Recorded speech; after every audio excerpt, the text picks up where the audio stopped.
Have you ever wondered what it would feel like to drift away to the wisdom of Solomon, building the temple and governing a kingdom? Welcome to Easy Drift Sleep. Tonight we find out, one quiet detail at a time. If these stories bring you peace, a quick subscribe means we can keep making them for you. Now settle in, slow your breathing, and let your mind wander. The last embers of the day were cooling, painting the western sky in soft, fading hues of rose and lavender, slowly deepening into a velvet indigo as the first few stars began to prickle through the vast expanse above. A gentle breeze, still carrying the faint warmth of the sun-baked earth, rustled through the olive trees on the hillside surrounding Jerusalem, their silver-green leaves whispering a quiet lullaby. From the distant valleys, the faint, rhythmic bleating of a shepherd's flock could be heard, a sound that carried easily in the still evening air, blending with the chirping of crickets that were just beginning their nightly chorus. The air itself, growing cooler with each passing moment, carried the subtle scent of dry earth, wild herbs, and the lingering smoke from cooking fires, a comforting, ancient aroma that promised rest after a long day. Within the city walls, the sounds of daily life were slowly receding. The clatter of artisans' tools, the shouts of merchants, the lively chatter of children, all giving way to a more subdued hum, a collective sigh of a city settling down for the night. A single oil lamp, perhaps, would flicker to life in a window high on a stone wall, casting a warm, inviting glow into the deepening twilight, a beacon of peace in the gathering darkness. It was in such an evening, perhaps, that the thoughts of King David, a man whose life had been a tapestry woven with both triumph and turmoil, often turned to his son, Solomon. David, now an old man, his body weary from years of warfare and the burdens of kingship, lay upon his bed, the cool stone walls of his chamber offering a quiet solace. The flickering light of a lamp would cast long, dancing shadows across the familiar tapestries and carved cedar beams, creating a sense of timelessness. His mind, though, was sharp, still keenly aware of the promises made to him by the divine. Promises that spoke of a lasting dynasty and a future king who would build a house for the sacred presence, a dwelling far grander than the simple tent, the tabernacle that had served as the heart of worship for generations. David had yearned to build this magnificent structure himself, his heart overflowing with devotion, but the divine word had come to him, gently yet firmly, through the prophet Nathan, explaining that his hands, though strong in battle, were not to be the ones to lay the foundations of such a sacred and peaceful house. It would be his son, Solomon, a man of peace, whose reign would be marked by tranquility, who would undertake this monumental task. So, as the last days of David's life unfolded, his focus narrowed, settling with profound intention upon the succession. He knew the delicate balance of power, the jealousies that simmered beneath the surface of royal courts, the ambitions that could ignite like dry tinder. He had seen enough intrigue in his own life to understand the vital importance of a clear and undisputed transfer of authority. His final instructions to Solomon were not merely the words of a dying father to his son, but the solemn charge of a king to his successor, a sacred trust passed down through the generations. David urged Solomon to walk in the ways of the divine, to keep the statutes and commandments, the judgments and testimonies, as it was written in the law of Moses. A king's true strength, David knew, lay not in the size of his army or the wealth of his coffers, but in his unwavering devotion and obedience to the ancient covenant. He spoke of justice, of upholding righteousness, and of ensuring that the kingdom remained steadfast and prosperous under divine favor. These words, spoken perhaps in a low, raspy voice, would have hung in the quiet chamber, heavy with the weight of history and the hopes for the future, Solomon listening intently, his young mind absorbing the gravity of the moment, the immense responsibility that was about to settle upon his shoulders. With David's passing, a quiet transition occurred. The nation, accustomed to the strong, charismatic leadership of their warrior king, now looked to his youngest son, Solomon, a figure who had, until then, remained somewhat in the shadows of the court. His ascent to the throne was not entirely without challenge, as is often the case in the complex tapestry of ancient monarchies. There had been other contenders, other sons of David, who harbored their own aspirations, their own claims to the crown. The story of Adonijah, who had gathered chariots and horsemen and 50 men to run before him, proclaiming himself king while David was still alive, serves as a stark reminder of the political currents that swirled beneath the surface. But through decisive action, guided by the wisdom of David's trusted advisors like Zadok the priest, Nathan the prophet, and Benaiah the son of Jehoiada, Solomon's position was secured.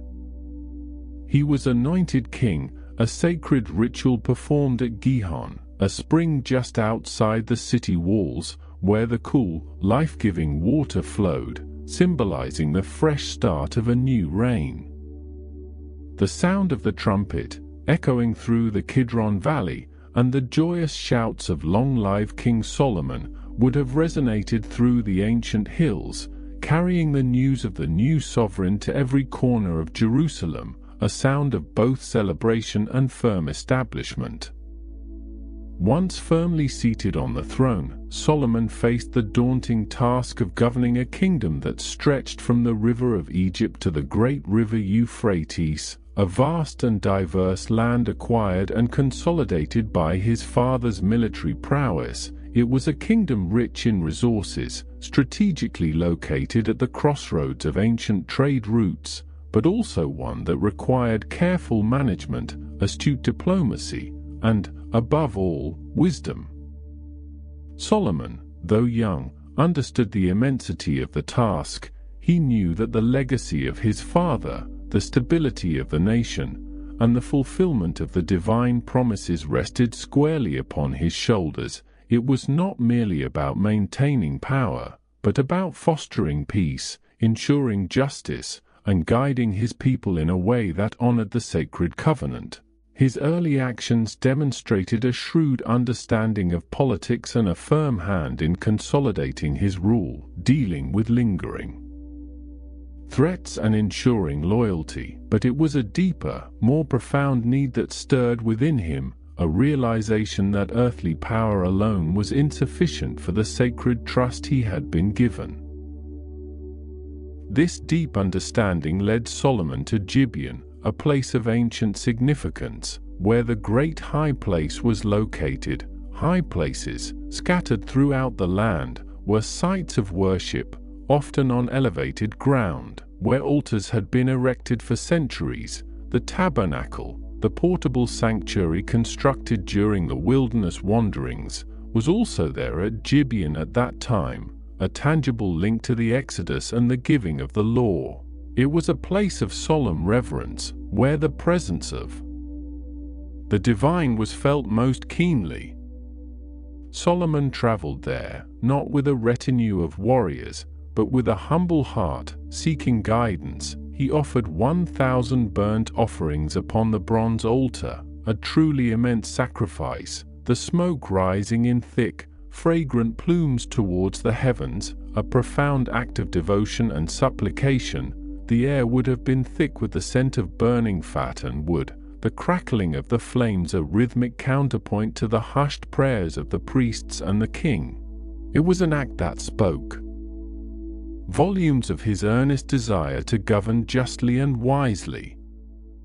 And it was there, in the quiet of the night, perhaps as the moon cast long, silvery shadows across the ancient stones, or in the soft, diffused light of dawn, that the divine appeared to Solomon in a dream that felt more real than waking life, a profound encounter that would shape the course of his reign. The voice, gentle yet resonant, asked him, "Ask what I shall give you." This was not a test, but an invitation, a boundless offering. A king, especially one so young and newly enthroned, might have been tempted to ask for long life, or immense riches, or the defeat of all his enemies, the very things that worldly rulers often craved. But Solomon's response was different, born from a deep awareness of his own limitations and the vastness of his responsibilities. He spoke not of personal gain, but of the immense burden of leading your great people, a people so numerous that they could not be numbered or counted. He acknowledged his youth and inexperience, saying, "I am but a little child, I do not know how to go out or come in."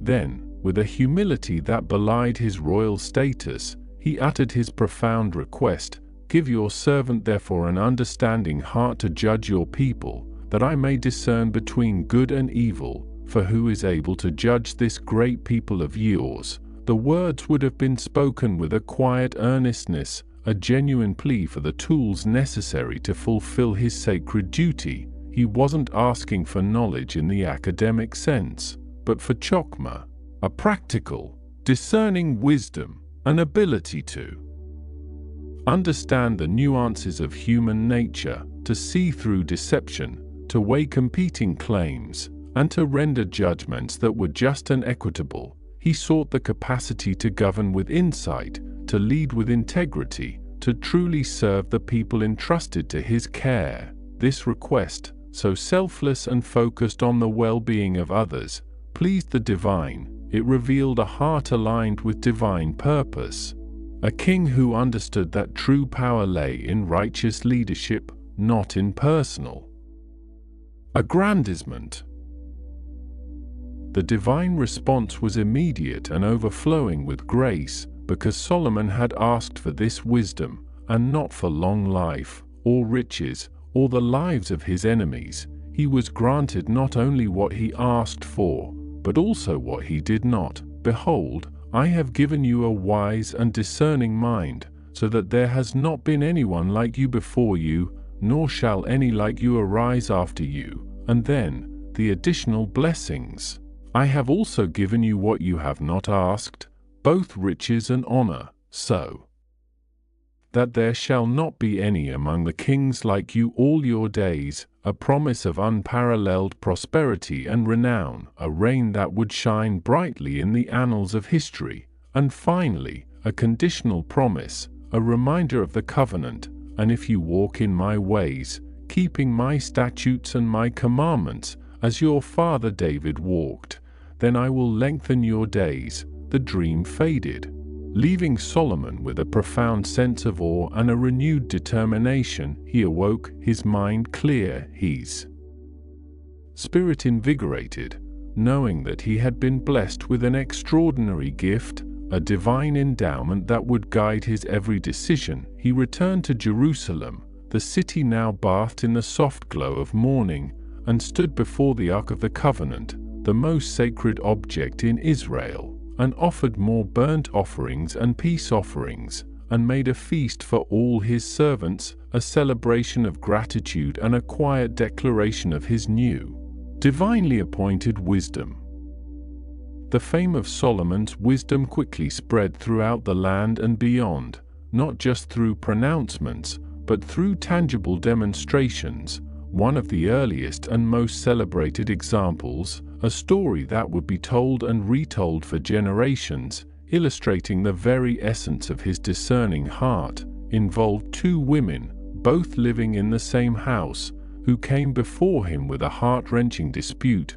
They were harlots, living on the fringes of society, their lives often marked by hardship and vulnerability, yet they sought justice from the highest authority in the land. One woman had given birth to a son, and 3 days later, the other woman also bore a son. But then, a tragedy struck in the night. One of the women, in her sleep, had accidentally overlaid her own child, suffocating him in the darkness and confusion, consumed by grief and perhaps a desperate, primal instinct.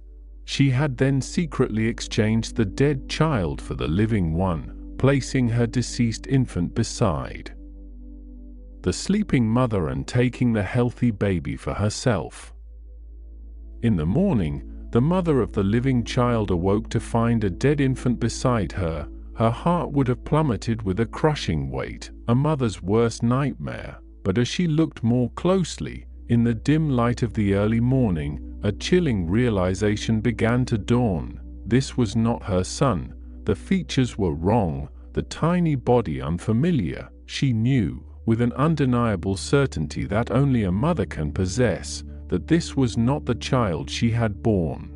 Confronting the other woman, a furious argument erupted, a desperate struggle for truth and for the life of a child. The first woman insisted, "No, for the living child is my son, and the dead child is your son." The second woman retorted, "No, for the dead child is your son, and the living child is my son." Back and forth they argued, their voices rising in anguish and accusation, until finally, unable to resolve the bitter dispute themselves, they brought their case before King Solomon. The court would have been quiet, hushed, as the two women, their faces streaked with tears and exhaustion, presented their opposing claims. The air would have been thick with tension, the weight of their sorrow palpable.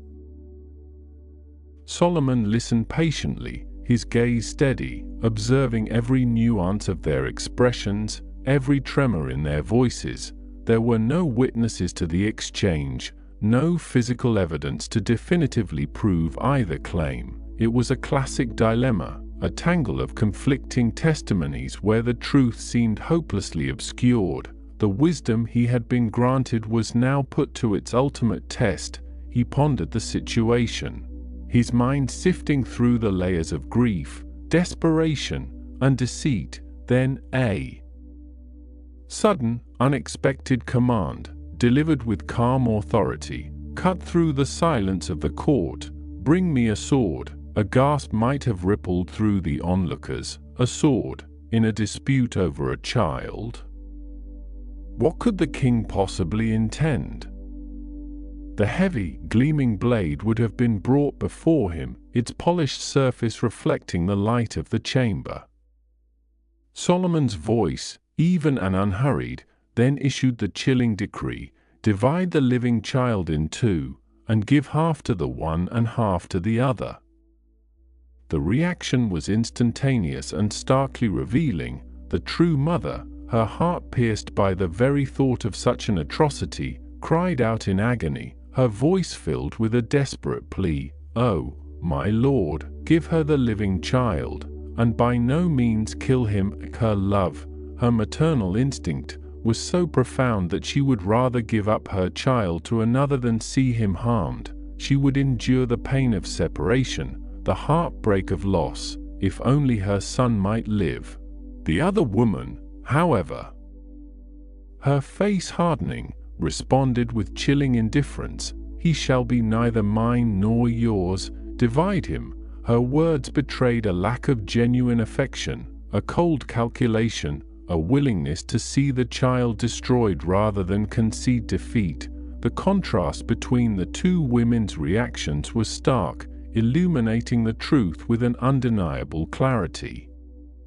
Solomon, his eyes still steady, his voice now imbued with a quiet triumph, declared, "Give the first woman the living child, and by no means kill him. She is his mother." The verdict was clear, just, and profoundly wise. It was a judgment that resonated deeply with the people, a testament to the extraordinary discernment of their young king. The news of this judgment spread like wildfire, reaching every corner of the kingdom, instilling both awe and respect for the wisdom that now resided on the throne of Israel, it was clear that the divine hand was indeed upon Solomon, guiding his decisions, making him a beacon of justice for all. With his rule firmly established and his wisdom widely recognized, Solomon turned his attention to the great task that his father David had envisioned, the building of a magnificent temple for the divine. This was not merely a construction project, it was a sacred undertaking, the fulfillment of a generations-long longing, a physical manifestation of the covenant between the divine and the people of Israel. For centuries, the Ark of the Covenant, the most holy object, had resided in a portable tabernacle, a tent of meeting, a symbol of their nomadic past. But now, with the kingdom at peace and prosperous, it was time for a permanent, glorious dwelling place, a house worthy of the sacred presence. Solomon understood the profound spiritual significance of this endeavor, and he approached it with meticulous planning and immense resources. The first step was to secure the finest materials. The land of Israel, while rich in agricultural produce, lacked the vast forests of towering cedar and cypress trees needed for such an ambitious structure, nor did it possess the skilled artisans capable of intricate stone carving and metalwork on such a grand scale. Therefore, Solomon turned to his northern neighbor, Hiram, the king of Tyre, a powerful Phoenician city-state renowned for its maritime trade, its skilled craftsmen, and its abundant forests of magnificent trees. The relationship between David and Hiram had been one of mutual respect and cooperation, and Solomon continued this alliance. He sent a message to Hiram, a formal request, detailing his intentions and the scale of the project. You know that David my father could not build a house for the name of the Lord his God because of the wars which were all around him, until the Lord put them under the soles of his feet. But now the Lord my God has given me rest on every side. There is neither adversary nor misfortune. Behold, I intend to build a house for the name of the Lord my God, as the Lord spoke to David my father, saying, Your son, whom I will set on your throne in your place, shall build the house for my name. Now therefore, command that they cut down cedars for me from Lebanon, and my servants will be with your servants, and I will pay you whatever wages you set for your servants. For you know that there is no one among us who knows how to cut timber like the Sidonians. Hiram, upon receiving Solomon's message, was greatly pleased. He saw not only an opportunity for lucrative trade but also the strengthening of a valuable political alliance. He sent his own reply, a gracious and enthusiastic affirmation, Blessed be the Lord today, who has given to David a wise son over this great people. He promised to provide all the cedar and cypress timber Solomon desired, instructing his servants to float the massive logs in rafts down the coast to Joppa, a port city on the Mediterranean, from where Solomon's servants would transport them overland to Jerusalem. In return, Solomon would provide Hiram's household with vast quantities of wheat and olive oil, the staple foods of the region. This exchange of goods formed the basis of a massive logistical operation, a testament to the organizational skills of both kings. The forests of Lebanon, with their ancient, fragrant cedars, would soon echo with the rhythmic thud of axes and the shouts of thousands of laborers. The sheer scale of the workforce involved in this project was staggering. Solomon conscripted a levy of 30,000 men from all Israel, sending them to Lebanon in shifts of 10,000 each month. These men would spend 1 month in Lebanon, felling trees and preparing timber, and then 2 months at home, a system designed to prevent exhaustion and maintain morale. Overseeing these Israelite laborers were 3,300 foremen, skilled supervisors who ensured the work progressed efficiently.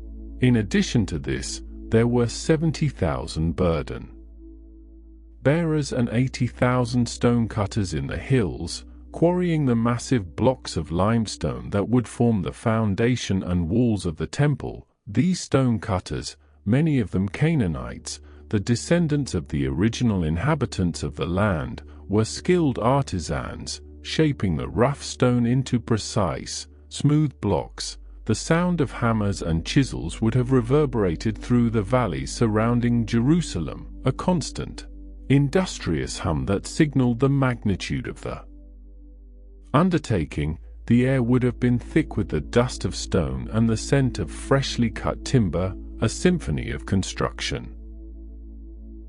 The building site itself, located on Mount Moriah, the very place where Abraham had once prepared to sacrifice Isaac, was a hive of activity. The chosen location was not merely symbolic, it was a prominent hill, visible from much of the surrounding landscape, ensuring that the temple would stand as a majestic landmark, a focal point of national and spiritual identity. The first task involved leveling the uneven terrain, creating a vast platform upon which the temple complex would rise. Massive foundation stones, carefully cut and dressed at the quarry so that they fit together perfectly without the need for further shaping on site, were brought to Jerusalem. This meticulous preparation meant that there was neither hammer nor axe nor any iron tool heard in the house while it was being built. The construction itself was remarkably quiet,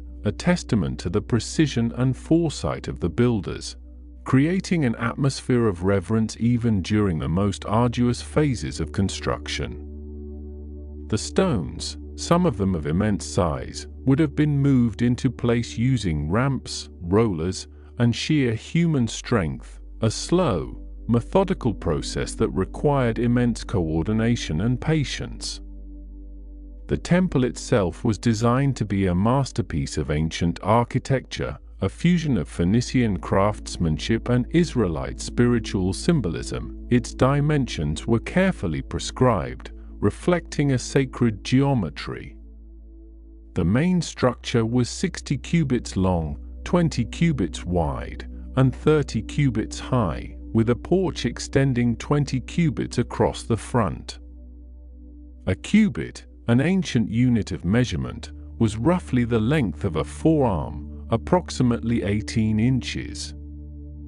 So the temple would have been roughly 90 feet long, 30 feet wide, and 45 feet high, a substantial and imposing structure for its time.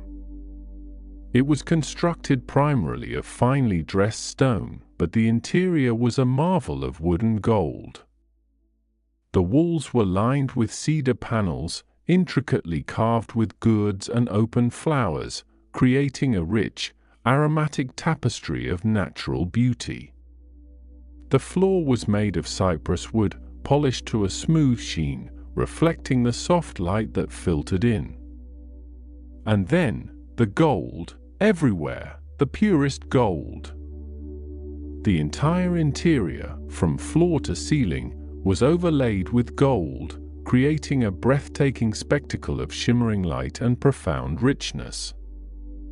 The very air within would have seemed to glow, imbued with the warmth and luster of the precious metal. The doors, the altars, the cherubim, even the nails, were covered in gold, transforming the temple into a veritable jewel box, a testament to the kingdom's wealth and its devotion. Within this magnificent structure, the most sacred space was the most holy place, or the Holy of Holies, a perfect cube, 20 cubits in length, width, and height.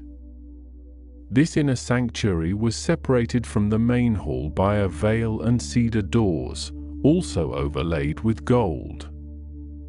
Inside, two massive cherubim, carved from olive wood and overlaid with gold, stood 10 cubits high, their wings outstretched, spanning the entire width of the room, their tips touching the walls and each other, forming a protective canopy. Beneath their majestic wings, the Ark of the Covenant, the ancient chest containing the tablets of the law, would be placed, the very heart of the temple, the symbolic dwelling place of the divine presence. The atmosphere in this innermost chamber would have been one of profound stillness, a sacred hush, accessible only to the high priest, and only once a year, on the Day of Atonement. The air would have been thick with the scent of incense, a perpetual offering, creating an ethereal, otherworldly ambience.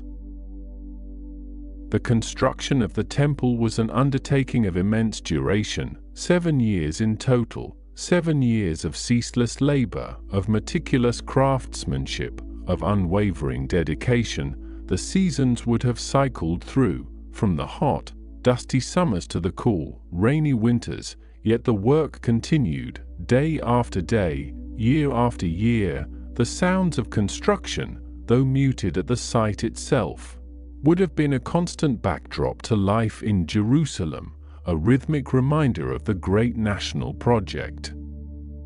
Underway, the site of the temple slowly rising on Mount Moriah, stone by stone, beam by beam, would have been a source of immense pride and anticipation for the people. They watched as the walls grew taller, as the roof beams were set in place, as the intricate carvings began to adorn the exterior. Each stage of construction was a visible sign of Solomon's commitment to his divine mandate and the kingdom's prosperity. The completion of the temple was not merely the end of a building project.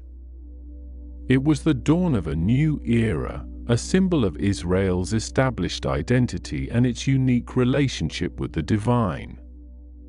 Once the temple was completed, a grand and solemn dedication ceremony was planned, an event of unparalleled significance in the history of Israel. It was a moment to formally consecrate the sacred space, to invite the divine presence to inhabit this new dwelling, and to reaffirm the covenant between the divine and the people. King Solomon gathered all the elders of Israel, all the heads of the tribes, and the chiefs of the fathers' houses of the children of Israel, to bring up the Ark of the Covenant from the city of David, which is Zion, to its new, permanent resting place in the most holy place of the temple. The procession itself would have been a magnificent spectacle, a vibrant tapestry of sound and color. Priests, clad in their sacred vestments, would have carried the ark on their shoulders, its golden staves gleaming in the sunlight. Behind them, a vast multitude of people, dressed in their finest attire, would have followed, their hearts filled with reverence and anticipation.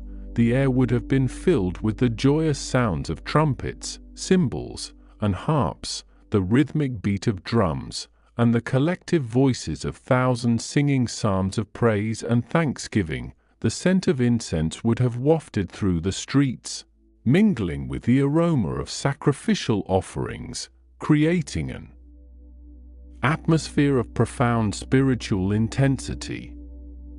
As the ark was brought into the temple, into the Holy of Holies, and placed beneath the outstretched wings of the golden cherubim, a profound moment occurred. The priests, having completed their sacred duty, withdrew from the holy place, and then a visible manifestation of the divine presence descended upon the temple. The cloud filled the house of the Lord, so that the priests could not stand to minister because of the cloud. For the glory of the Lord filled the house of the Lord. This was not an ordinary cloud, but a thick, luminous, and awe-inspiring manifestation of the divine glory, a tangible sign that the presence had indeed taken up residence in the house built for it. The priests, overwhelmed by the sheer power and holiness of the moment, would have fallen to their knees, their hearts filled with both fear and exultation. The entire temple would have been enveloped in this radiant cloud, a silent testament to the sacredness of the space and the fulfillment of the ancient promises. Solomon, standing before the altar in the presence of the entire assembly of Israel, then delivered a powerful and eloquent prayer of dedication. His voice, though perhaps trembling slightly with emotion, would have carried clearly in the hushed silence of the vast courtyard. He raised his hands towards heaven, acknowledging the incomparable greatness of the divine, who could not be contained even by the highest heavens, much less by this house he had built. He recounted the history of the covenant, the promises made to David, and the fulfillment of those promises in the building of the temple. His prayer was not just for the physical structure, but for its purpose, to be a place where the people could come to seek forgiveness, to offer supplication, to turn their hearts back to the divine in times of trouble. He prayed for justice, for rain in times of drought, for victory in battle, for healing in times of plague, for wisdom to govern. He asked that the divine eyes might be open towards this house night and day, that every prayer offered within its walls, or even towards it from distant lands, might be heard and answered. He spoke of the stranger, too, the foreigner who might come from a far country because of the great name and mighty hand, asking that their prayers also be heard, so that all the peoples of the earth might know the name and fear the divine. It was a prayer of profound breadth and depth, encompassing the entire nation and even the wider world, a testament to Solomon's understanding of the universal nature of divine mercy and justice. As Solomon finished his prayer, another miraculous sign occurred. Fire came down from heaven and consumed the burnt offering and the sacrifices, and the glory of the Lord filled the temple, a visible flame, descending from the sky, consuming the offerings on the altar, a powerful affirmation of divine acceptance. The people, witnessing this awe-inspiring spectacle, fell on their faces to the ground, bowing down and worshipping, crying out, "For he is good, for his mercy endures forever." The dedication ceremony lasted for 14 days, a period of immense celebration and spiritual renewal. Countless sacrifices were offered, the smoke rising continuously from the altars, filling the air with a rich, earthy aroma. The entire nation rejoiced, their hearts filled with gladness and gratitude for the goodness shown to David their servant and to Israel their people. The temple now stood, not just as a magnificent edifice of stone and gold, but as the spiritual heart of the kingdom, a constant reminder of the divine presence and the enduring covenant. With the temple completed and consecrated, Solomon's reign entered a period of unparalleled peace and prosperity. The kingdom flourished under his wise leadership, becoming a beacon of stability and wealth in the ancient Near East. His wisdom extended beyond judicial decisions and architectural marvels. It encompassed all aspects of governance, diplomacy, and intellectual pursuit. He became known as a scholar and a sage, a man whose understanding stretched across a vast array of subjects. God gave Solomon wisdom and understanding beyond measure, and breadth of mind like the sand on the seashore, so that Solomon's wisdom surpassed the wisdom of all the people of the East and all the wisdom of Egypt. His fame spread far and wide, drawing seekers of knowledge from distant lands. He was said to have spoken 3,000 proverbs, pithy sayings that encapsulated profound truths about life, human nature, and divine principles. He composed 1,005 songs, melodies that would have resonated through the royal courts and perhaps even among the common people, expressing joy, sorrow, and devotion. His knowledge extended to the natural world, a deep understanding of botany and zoology. He spoke of trees, from the cedar that is in Lebanon to the hyssop that grows out of the wall. He spoke also of animals, and of birds, and of creeping things, and of fish. This comprehensive understanding of the created world, from the grandest cedar to the smallest hyssop, from the mighty lion to the tiny ant, was a testament to his expansive intellect and his keen observation, a reflection of the divine wisdom that permeated his being.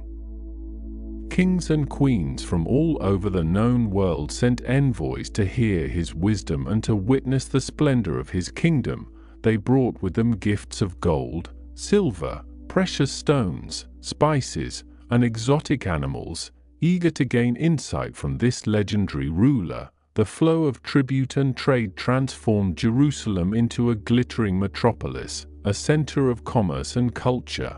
The city itself underwent significant expansion and beautification under Solomon's reign. He built not only the temple, but also his own magnificent palace complex, which took 13 years to complete, a sprawling array of halls, courtyards, and chambers, all constructed with the same meticulous craftsmanship and luxurious materials as the temple.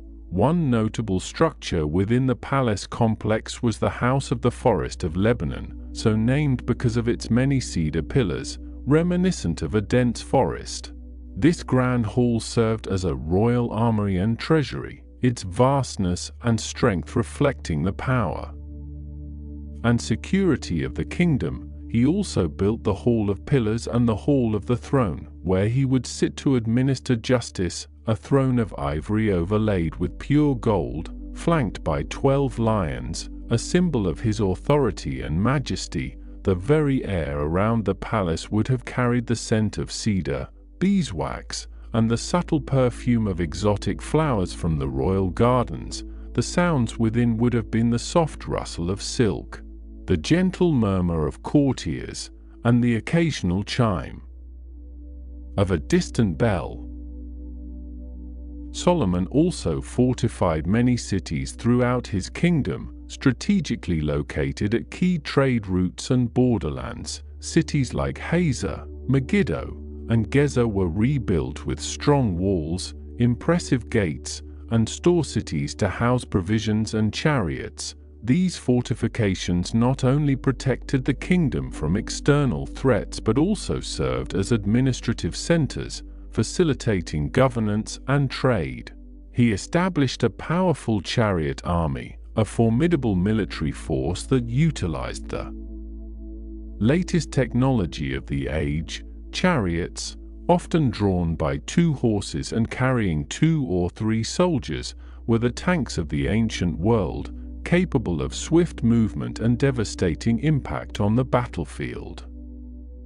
Solomon imported horses from Egypt and chariots from Egypt and Cilicia, establishing a thriving international trade in these military assets. He maintained 1,400 chariots and 12,000 horsemen, stationed in chariot cities and with the king in Jerusalem, a visible display of his military might and a deterrent to potential adversaries. The sounds of horses neighing, the clatter of hooves, and the rumble of chariot wheels would have been common near these military garrisons, a constant reminder of the kingdom's strength. The wealth of Solomon's kingdom was truly immense, accumulated through tribute, trade, and his shrewd economic policies.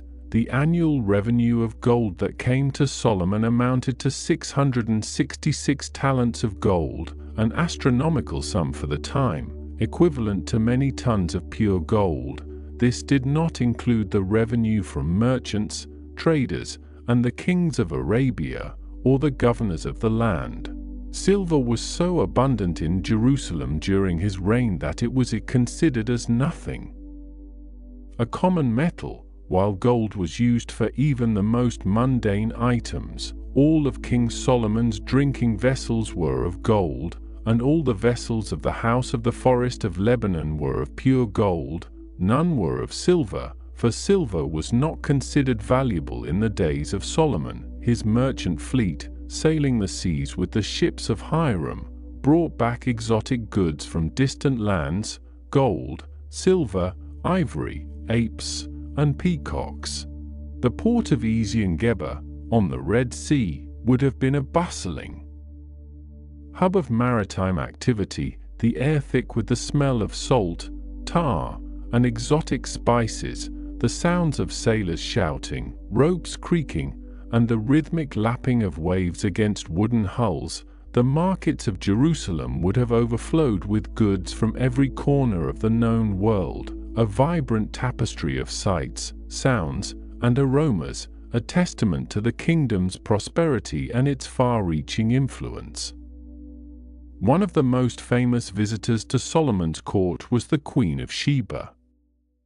Sheba was a powerful kingdom located in what is now modern-day Yemen, renowned for its wealth, particularly its trade in frankincense and myrrh, precious aromatic resins that were highly prized throughout the ancient world. The queen, having heard of Solomon's immense fame and wisdom, decided to travel to Jerusalem to test him with hard questions, to see for herself if the rumors were true. Her journey would have been long and arduous, crossing vast deserts and rugged terrain. A caravan of camels laden with precious spices, gold, and costly stones. The desert air would have been dry and hot, the sun relentless, the only sounds the soft padding of camel hooves on sand and the occasional jingle of their bells. It was a journey of immense effort and expense, undertaken out of a profound curiosity and a desire to witness true wisdom firsthand.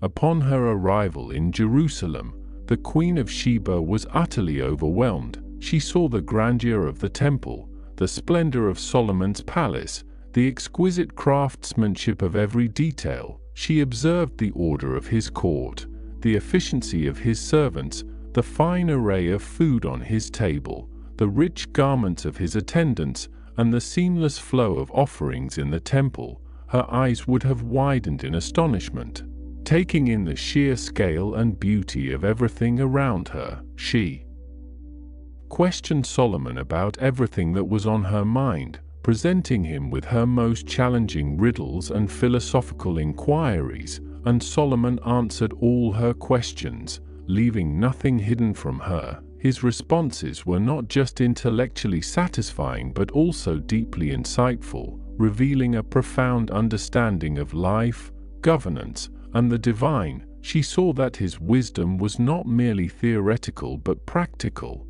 manifested in every aspect of his kingdom. After witnessing all this, the Queen of Sheba was left breathless. There was no more spirit in her. She exclaimed to the king, "The report was true that I heard in my own land of your words and of your wisdom, but I did not believe the reports until I came and my own eyes had seen it, and behold, the half was not told me. Your wisdom and prosperity surpass the report which I heard. Happy are your men and happy are these your servants who continually stand before you and hear your wisdom. Blessed be the Lord your God who delighted in you to set you on the throne of Israel, because the Lord loves Israel forever.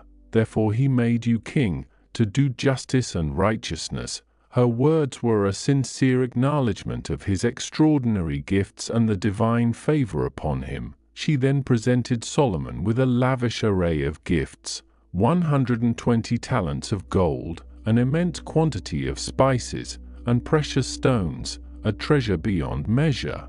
And Solomon, in turn, gave the Queen of Sheba all that she desired, whatever she asked. Besides what he had given her according to the royal bounty, she departed, returning to her own land, her heart filled with wonder and her mind enriched by the encounter, carrying with her not just gifts, but the profound impression of a king whose wisdom shone brighter than all the gold in his kingdom.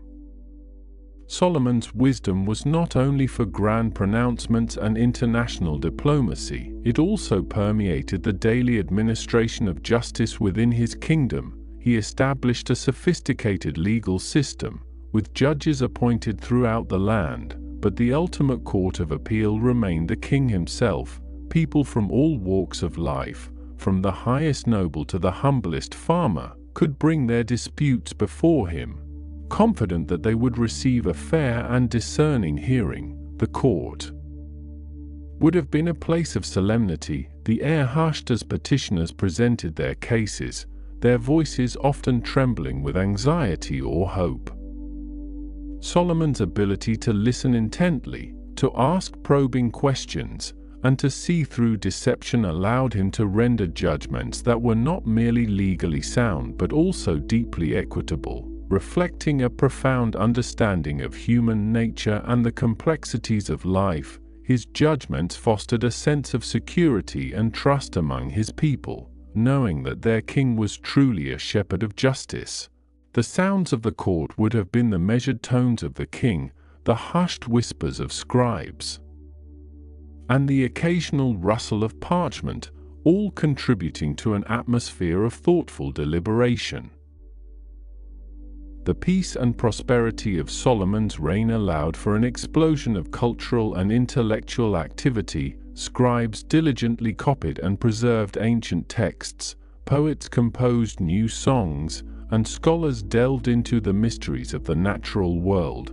The arts flourished, with skilled artisans creating beautiful pottery, intricate jewelry, and magnificent textiles. The kingdom became a melting pot of ideas and influences, drawing on the rich traditions of the ancient Near East while developing its own unique cultural identity. The very air of Jerusalem would have hummed with intellectual curiosity and artistic endeavor, a vibrant tapestry of human creativity. The sounds of lyres and flutes would have mingled with the discussions of philosophers and the recitations of poets, creating a rich and stimulating environment. This era, often referred to as the Golden Age of Israel, was largely a product of Solomon's wisdom and his ability to create a stable and nurturing environment for such flourishing. However, even with all his wisdom and divine blessings, Solomon was still a man, susceptible to human frailties and the temptations that come with immense power and wealth. As his kingdom grew, so did his alliances with foreign nations, often cemented through marriage. He accumulated a vast harem of wives and concubines, 700 wives who were princesses and 300 concubines. Many of these women were foreign daughters of kings from surrounding nations, brought into the royal household as part of political treaties. While these marriages were common practice in ancient monarchies, designed to secure peace and strengthen diplomatic ties, they also brought with them the customs and religious practices of their homelands. These foreign wives, in their desire to continue worshipping their ancestral deities, gradually swayed Solomon's heart. They built high places and altars for their gods, for Chemosh, the detestable god of Moab, and for Molech, the detestable god of the Ammonites. On the hills surrounding Jerusalem, the smoke from these foreign altars, rising against the backdrop of the temple, would have been a stark visual contrast, a silent testament to the erosion of Solomon's singular devotion. In his old age, his heart was not wholly true to the divine, as the heart of David his father had been. He began to follow other gods, a gradual drift away from the strict monotheism that was the cornerstone of the covenant. The very wisdom that had been his greatest gift, the discerning heart that had allowed him to judge justly and build magnificently, seemed to dim in this aspect of his life. The sounds of foreign worship, the chanting of unfamiliar prayers, the rhythmic beat of drums for other deities, would have become increasingly common in the environs of Jerusalem, a subtle yet profound shift in the spiritual landscape of the kingdom. The serene peace that had marked the early years of his reign began to show fissures, cracks appearing in the foundation of his devotion. The consequences of this deviation, though not immediately apparent in his lifetime, would cast a long shadow over the future of his kingdom. A slow and almost imperceptible turning away from the path that had brought him so much blessing. The air, once filled with the pure scent of offerings to the one God, now carried the mingled aromas of diverse worship, a subtle shift that spoke volumes of a king whose heart had become divided, a king who, despite all his wisdom, was beginning to lose his way in the complex tapestry of his own success and the allure of foreign influences. the quiet whispers of discontent, though not yet a roar, were beginning to stir among the people, a faint unease that foreshadowed future troubles, a subtle discord in the harmony of his once perfect reign. The sun, setting over the hills of Jerusalem, cast long, deepening shadows, as if mirroring the growing complexity and quiet sorrow that began to settle over the later years of Solomon's extraordinary, yet ultimately flawed, rule. The gentle breeze, still rustling through the olive trees, seemed to carry a note of melancholy, a quiet sigh for the choices made and the path slowly diverging. The stars, now fully emerged in the velvet sky, looked down upon a city that was both the pinnacle of glory and the beginning of a slow, almost imperceptible, decline in its moral compass, a subtle yet profound shift in the spiritual landscape that would eventually lead to a very different future for the kingdom of Israel. The scent of night-blooming jasmine, sweet and intoxicating, mingled with the lingering aroma of incense from the temple, and perhaps a faint, almost imperceptible trace of the foreign altars, a complex bouquet that spoke of both glory and compromise. The city, now fully asleep, dreamed of its past triumphs and its uncertain future, while the silent, watchful moon cast its pale light over the sleeping rooftops, a silent witness to the unfolding story of a king whose wisdom was legendary, but whose heart, in its later years, was not entirely devoted to the God of his father, David. But in those early, vibrant years, when the dew still clung to the olive leaves at dawn and the air was crisp with the promise of a new day, Solomon's heart was indeed pure, and his intentions were as clear as the spring water bubbling up from the ancient wells beneath Jerusalem. The city itself, a patchwork of sun-baked stone and narrow, winding paths, was stirring with a new kind of energy, a quiet hum that spoke of prosperity and purpose. Merchants from far-off lands, their camels laden with spices and silks, would soon be bartering in the bustling markets, their voices mingling with the bleating of sheep and the distant clatter of stonemasons' tools, a sound that was becoming increasingly familiar across the hills. The sun, a gentle orb in the eastern sky, would begin its slow ascent, painting the rugged Judean landscape in hues of rose and gold, illuminating the terraced hillsides where grapevines and fig trees clung to the ancient earth. From the royal palace, perched grandly on the Ephel, Solomon would often gaze out over this awakening city, his thoughts turning to the great task that lay before him, a promise made by his father, David, to build a house for the Lord, a dwelling place for the Ark of the Covenant, a sanctuary unlike any other. This was not merely a construction project, it was a sacred undertaking, a physical manifestation of a covenant, a beacon of faith that would stand for generations, a testament to the divine presence among his people. The preparations for such a monumental endeavor had been meticulous, stretching back into David's reign, with vast quantities of materials already gathered. Now, under Solomon's watchful eye, the true work was ready to begin. The first step involved securing the finest timber, and for this, Solomon turned to Hiram, the king of Tyre, a long-standing ally and friend of his father. The Phoenicians, with their unparalleled maritime skills and their deep knowledge of forestry, were renowned throughout the ancient world for their ability to fell and transport massive cedars and cypresses from the majestic forests of Lebanon. These trees, some standing hundreds of feet tall, their ancient roots gripping the rocky slopes, had witnessed centuries of seasons, their branches swaying in the Mediterranean winds, their wood possessing an almost legendary resistance to decay and a fragrant, enduring beauty. Solomon dispatched messengers, their sandals kicking up dust on the ancient trade routes, carrying his proposal to Hiram. The message was clear. He sought the finest cedars and cypress trees, and in return, he offered a generous payment of wheat and olive oil, staples that Tyre, a seafaring nation, often needed. The agreement was swift and mutually beneficial, cementing an alliance that would prove crucial for the success of the project.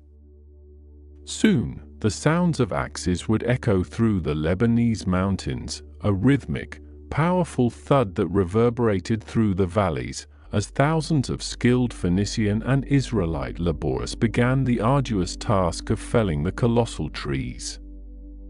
These mighty timbers, once brought down, were then carefully trimmed and squared, their fragrant sap still sticky on the rough-hewn surfaces.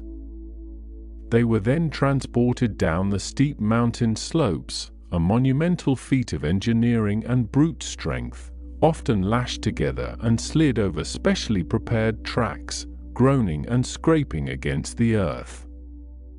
Once they reached the Mediterranean coast, they were fashioned into great rafts, bound together with sturdy ropes, bobbing gently on the azure waters.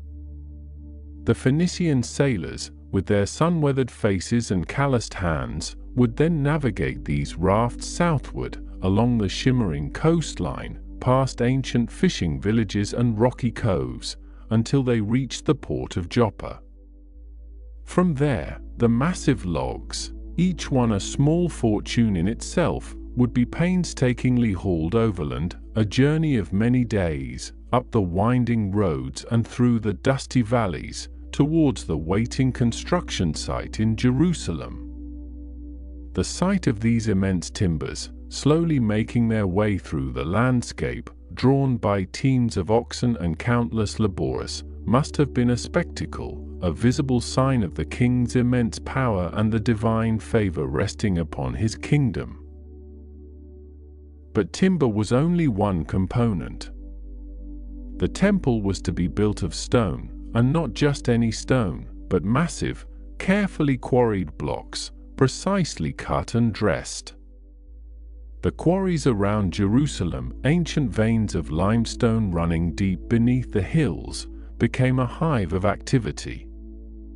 Thousands of Israelite laborers, under the supervision of skilled Phoenician master masons, toiled in the sun-drenched pits. The air would have been thick with the dust of chisels striking stone, the rhythmic clang of hammers, and the low, guttural shouts of men coordinating their efforts. The process was slow and arduous.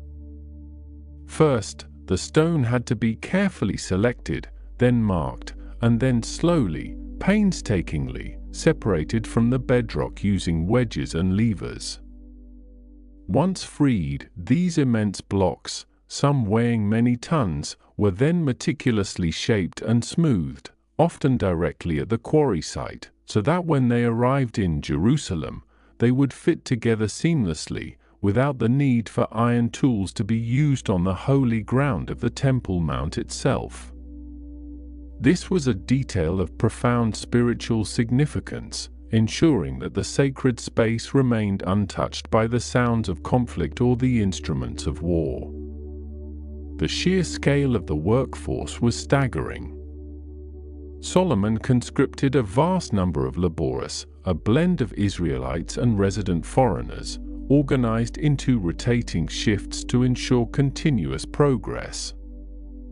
There were 30,000 men sent to Lebanon in shifts of 10,000 each month, working alongside Hiram's men.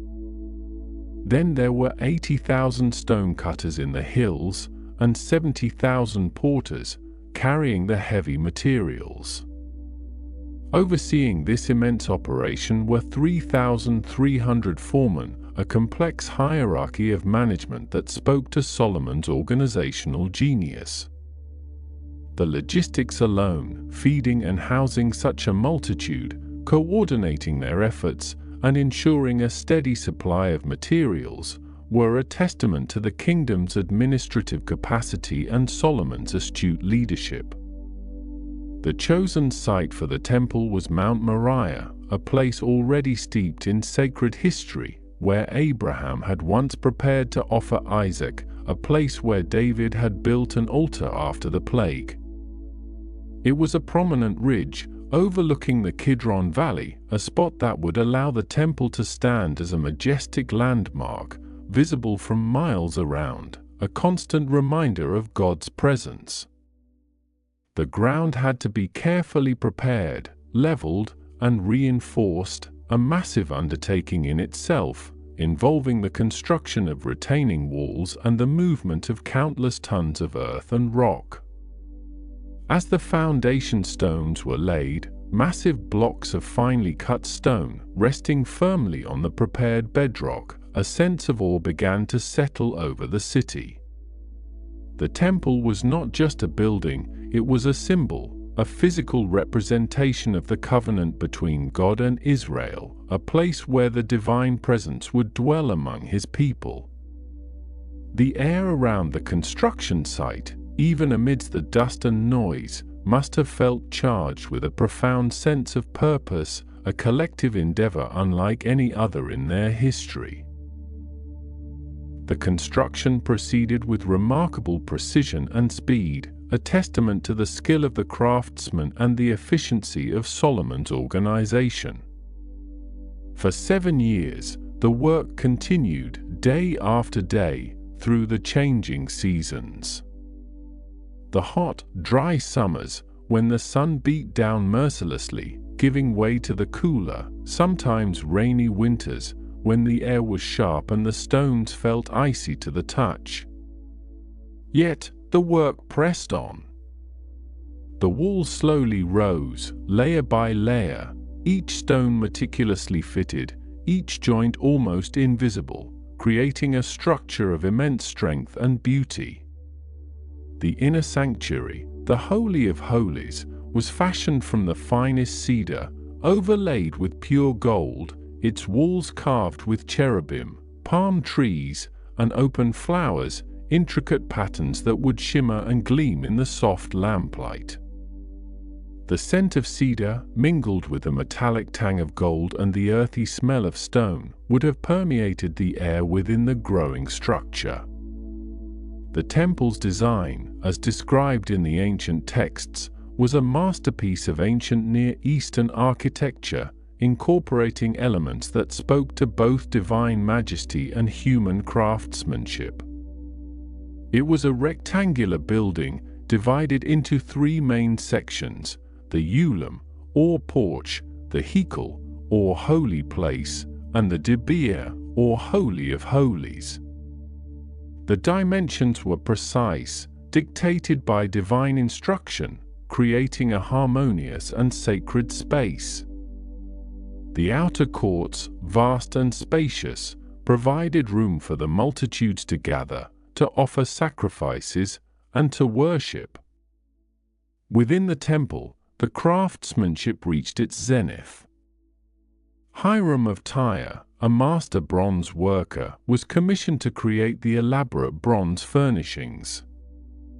His skill was legendary, and he brought to the project an artistry that blended Phoenician aesthetic with Israelite spiritual requirements. He cast 2 colossal bronze pillars, named Jachin and Boaz, standing at the entrance to the porch, their capitals intricately decorated with lilies and pomegranates, symbols of life and fertility. These pillars, towering and majestic, would have caught the morning sun, their polished surfaces reflecting the light, serving as powerful symbols of strength and establishment. Hiram also fashioned the Molten Sea, a massive bronze basin resting on the backs of 12 bronze oxen, 3 facing each cardinal direction. This enormous lava, holding thousands of gallons of water, was used by the priests for ritual purification, its smooth, dark surface reflecting the sky above. 10 smaller bronze lavas, mounted on wheeled stands, were also created, each adorned with lions, oxen, and cherubim, adding to the richness and symbolic depth of the temple's interior. The air in the inner courtyard, where these items stood, would have carried the faint scent of water and polished metal, a clean, cool aroma amidst the warmth of the sun. Inside the holy place, the furnishings were equally magnificent. A golden altar for incense, its delicate smoke curling upwards, filling the air with sweet aromas. 10 golden lampstands, 5 on the right and 5 on the left, their flames casting a warm, flickering glow, illuminating the golden walls and the intricate carvings. A table of showbread, also made of gold, where 12 loaves of bread, representing the 12 tribes of Israel, were perpetually displayed. Every surface, every object, spoke of reverence and beauty, designed to inspire awe and facilitate worship. Finally, in the innermost sanctuary, the Holy of Holies, lay the Ark of the Covenant, the most sacred object in Israel, containing the tablets of the law. 2 colossal cherubim, carved from olive wood and overlaid with gold, stood guard over the ark, their wings outstretched, spanning the width of the room, creating a sense of profound sanctity and mystery. This was the place where the divine presence was believed to dwell most intimately, a space entered only once a year by the high priest on the Day of Atonement. The silence within this chamber, broken only by the soft rustle of priestly garments, would have been absolute, a quietude that resonated with the weight of centuries of faith. When the temple was finally completed, a magnificent structure of gleaming stone, fragrant cedar, and shimmering gold, it stood as a breathtaking monument, a testament to Solomon's vision and the devotion of his people.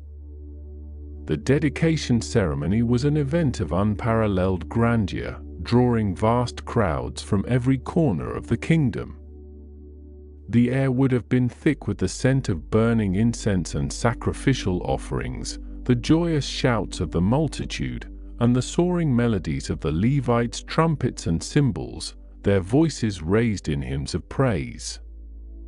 Solomon himself, dressed in royal splendor, stood before the great altar, his arms outstretched, offering a heartfelt prayer of dedication. He spoke of God's faithfulness, of the temple as a dwelling place for his name, a place where his people could seek him. As he finished his prayer, a profound and visible manifestation of God's presence filled the temple. A cloud, thick and glorious, descended, so dense that the priests could not stand to minister. It was a moment of overwhelming awe, a clear sign that the Lord had indeed accepted this house built for his name, a confirmation of the covenant, a moment etched forever into the collective memory of Israel. The scent of the cloud, perhaps like ozone after a storm, or a sweet, unearthly fragrance, would have lingered in the air, a holy perfume. With the temple completed, Solomon turned his attention to other grand projects, transforming Jerusalem into a truly magnificent capital. He built his own royal palace, a sprawling complex that took 13 years to complete, even longer than the temple itself. This palace, built with the same high-quality materials and craftsmanship, featured vast halls, courtyards, and residential quarters, designed to accommodate his large household and the needs of his growing administration. The House of the Forest of Lebanon, so named for its numerous cedar pillars, served as an armory and a grand reception hall, its towering columns evoking the majesty of the cedar forests. The Hall of Pillars and the Hall of the Throne, where Solomon would sit in judgment, were crafted with exquisite detail, reflecting the king's immense wealth and power. The sounds of daily life within the palace would have been a constant, gentle hum, the soft padding of servants' feet on polished floors, the distant murmur of conversations, the clinking of gold and silver vessels during meals, and the quiet rustle of official scrolls being unrolled. Beyond the palace, Solomon fortified Jerusalem's walls, making the city virtually impregnable. He also embarked on an ambitious program of city building throughout his kingdom, constructing storage cities, chariot cities, and garrison towns at strategic locations. Megiddo, Gezer, and Hazor, important crossroads and defensive points, were extensively rebuilt with impressive gates and fortifications, their archaeological remains still bearing witness to Solomon's architectural prowess. These cities, with their bustling marketplaces and well-ordered streets, were centers of commerce and administration, vital arteries in the kingdom's expanding network. The sounds of construction, once focused on Jerusalem, now spread across the land, a constant reminder of the king's vision and the kingdom's prosperity. Solomon's wisdom, which had been his initial request from God, continued to manifest itself not only in his judgments and his building projects but also in his governance and his international relations. He established a sophisticated administrative system, dividing his kingdom into 12 districts, each responsible for providing provisions for the royal household for 1 month of the year. This ensured a steady supply of food and resources, a logistical marvel that supported his vast court and his extensive building projects. The scribes, with their reed pens scratching softly on papyrus scrolls, meticulously recorded inventories, taxes, and decrees, their work ensuring the smooth functioning of the kingdom's complex bureaucracy. His fame spread far and wide, attracting visitors from distant lands who came to witness his splendor and to test his wisdom.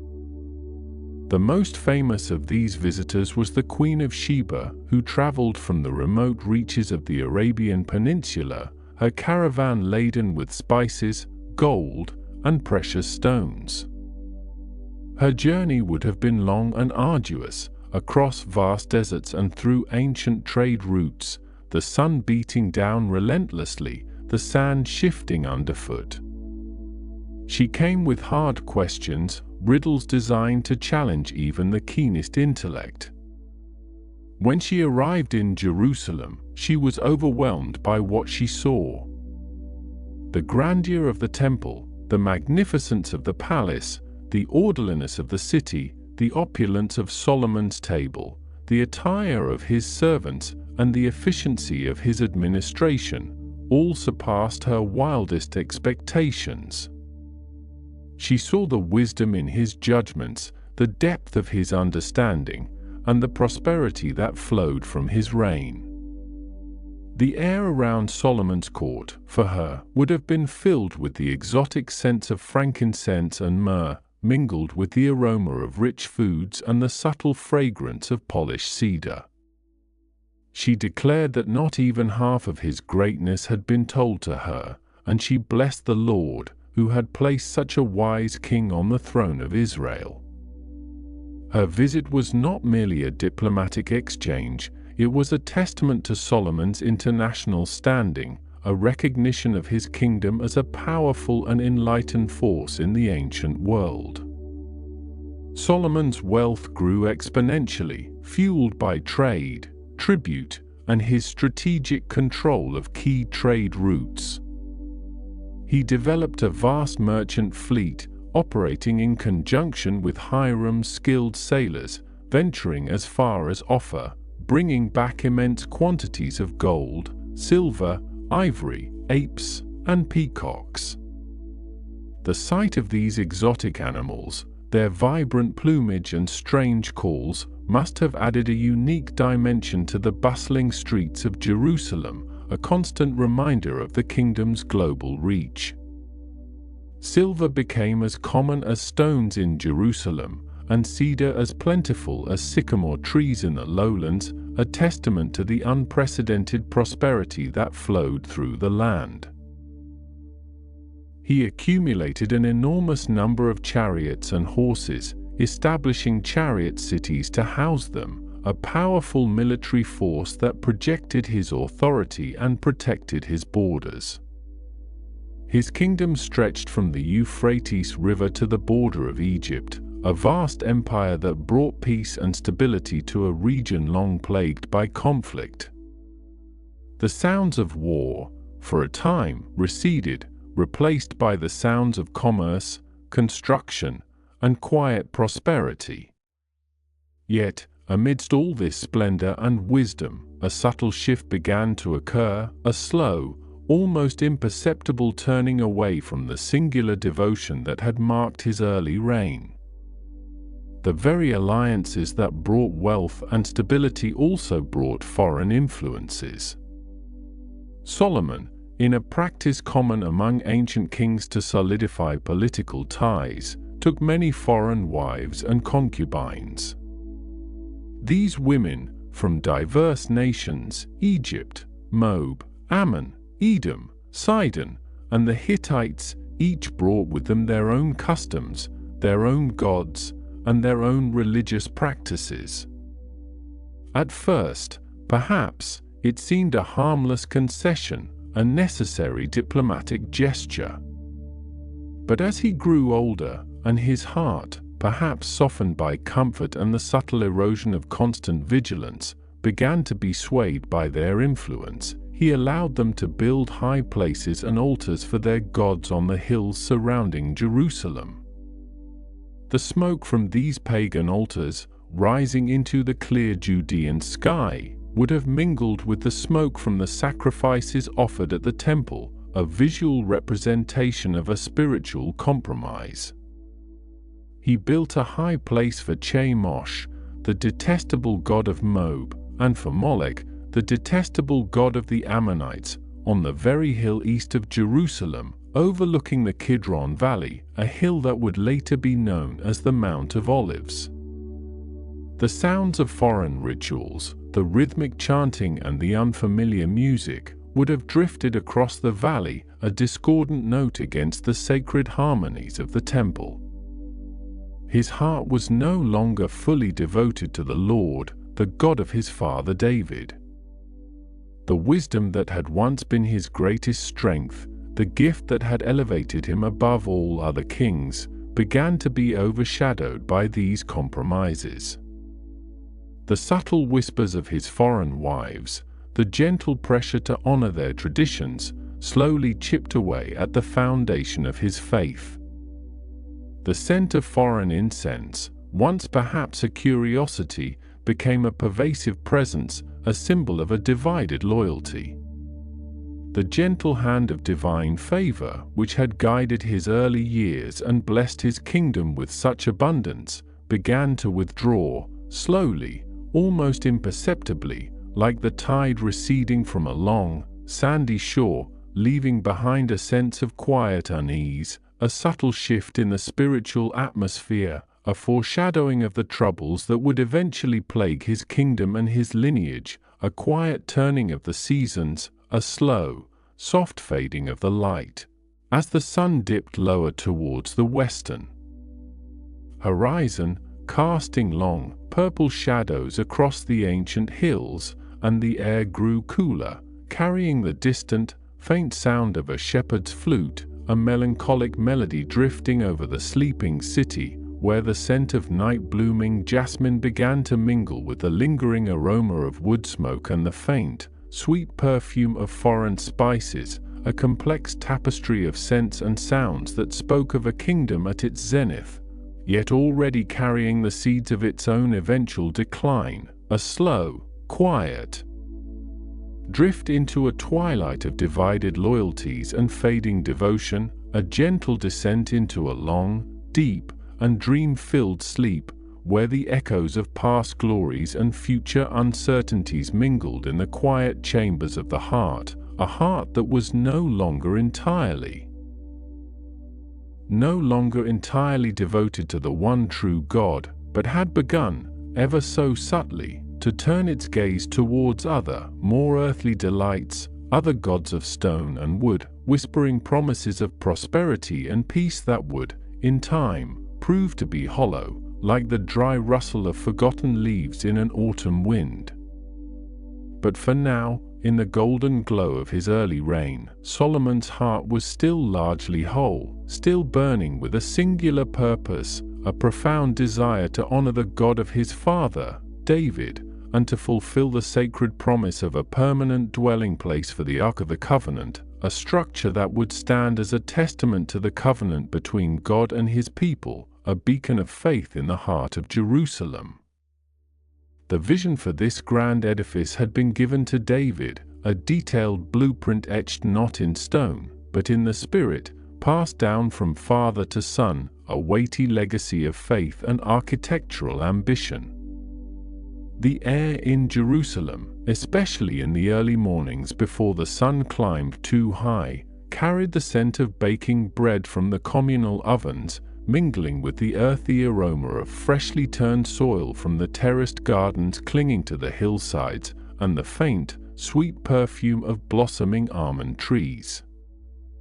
It was during these quiet hours, as the first rays of dawn painted the eastern sky in hues of rose and gold, that Solomon would often walk the grounds of the future temple site, his sandals stirring the dust of centuries, his mind already envisioning the towering walls, the gleaming cedar, the intricate carvings that would soon rise from this very earth.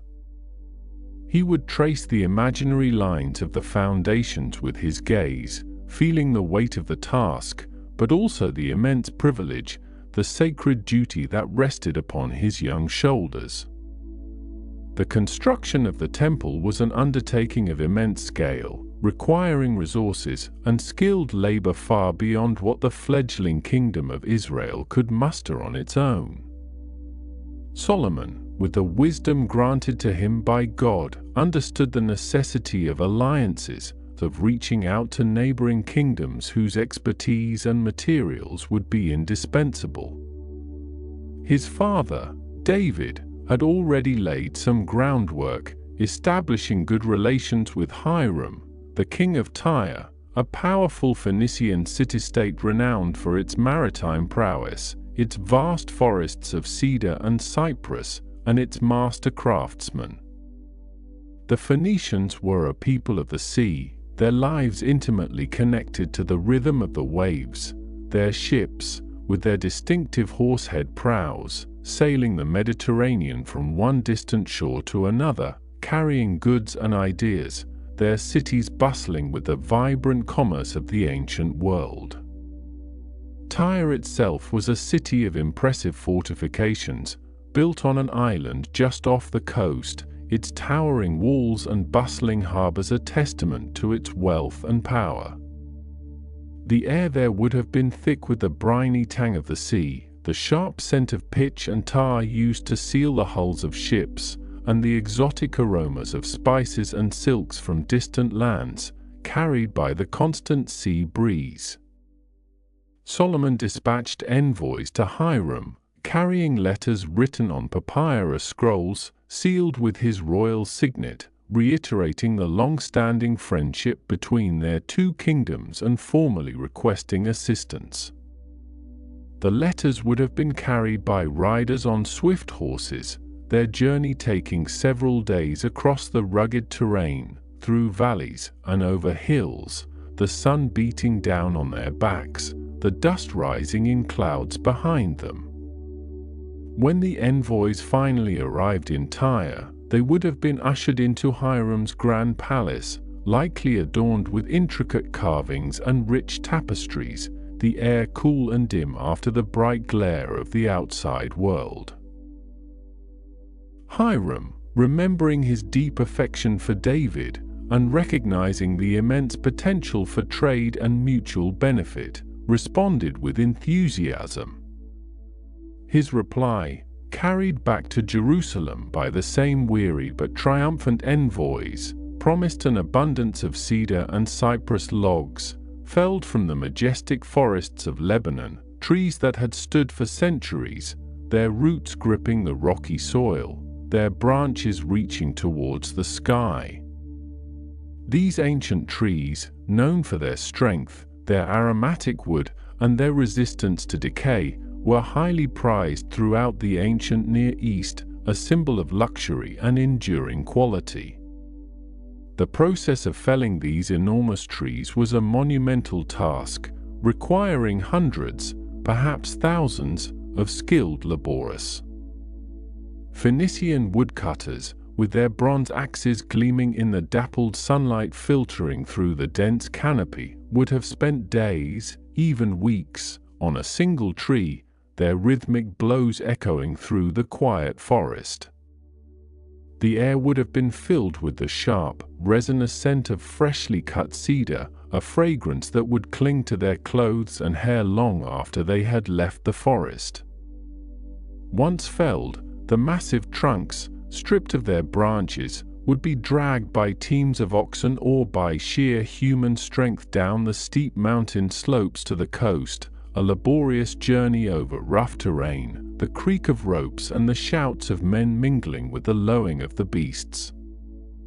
At the coast, the logs were bound together into great rafts, floating on the shimmering surface of the Mediterranean, gently bobbing with the ebb and flow of the tide. These rafts, sometimes stretching for hundreds of feet, would then be towed by Phoenician ships down the coastline, a slow and deliberate voyage, the sun glinting off the water, the distant mountains of Lebanon a hazy blue on the horizon. They would sail southwards, past the bustling ports and quiet fishing villages, until they reached the port of Joppa, a coastal town that served as a gateway to the heartland of Israel. From Joppa, the logs, now unbound and individually handled, had to be transported overland to Jerusalem, a distance of approximately 35 miles, but a journey fraught with challenges due to the steep ascent into the Judean hills. This required the construction of temporary roads, the leveling of paths, and the deployment of countless laborers, both Israelite and Canaanite, to haul the massive timbers up the winding mountain trails. The sounds of this immense effort would have filled the valleys, the rhythmic chants of the laborers, the groaning of wooden rollers, the cracking of whips, and the constant, low rumble of heavy objects being dragged over stone and earth. The dust, fine and red, would have coated everything, settling on skin, hair, and clothing, a constant reminder of the arduous nature of the work. In addition to the timber, Hiram also sent skilled craftsmen, master carpenters, stone cutters, and artisans, men whose hands had been trained over generations in the intricate arts of building and decoration. These Phoenician craftsmen, with their knowledge of advanced building techniques and their artistic sensibilities, would work alongside Israelite laborers, sharing their expertise and contributing to the unique blend of styles that would characterize the temple. Their tools, made of bronze and iron, would have clanged and scraped against stone and wood, creating a symphony of construction that would echo across the Kidron Valley. The stone for the temple's foundations and walls was quarried from the hills surrounding Jerusalem. These quarries, deep beneath the surface, would have been dark and cool, the air thick with the smell of damp earth and freshly cut stone.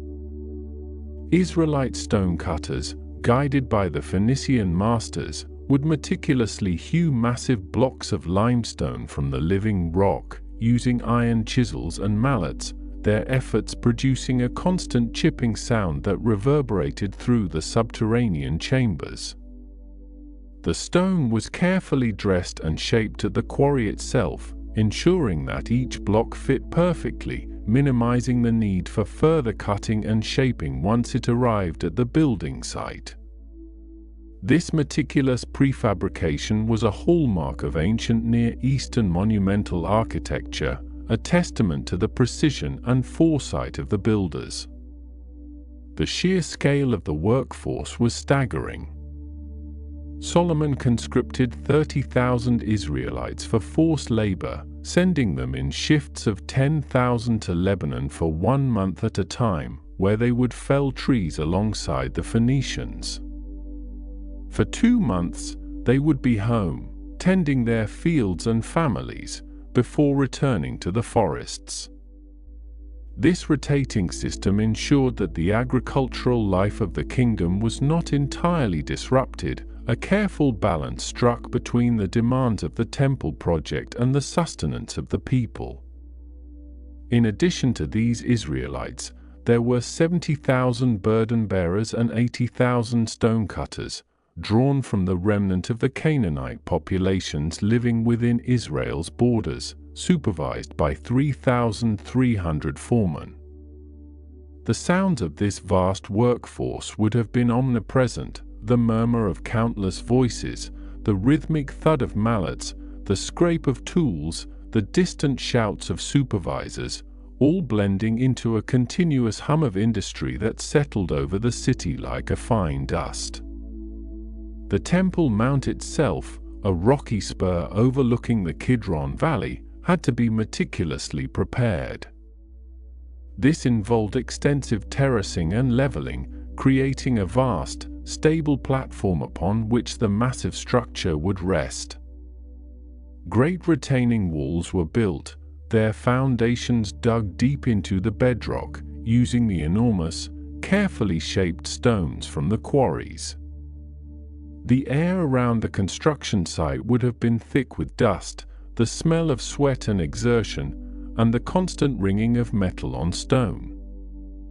The sun, especially during the long summer months, would beat down relentlessly, baking the earth and making the work even more arduous, but the vision of the completed temple, a symbol of God's presence, spurred them on.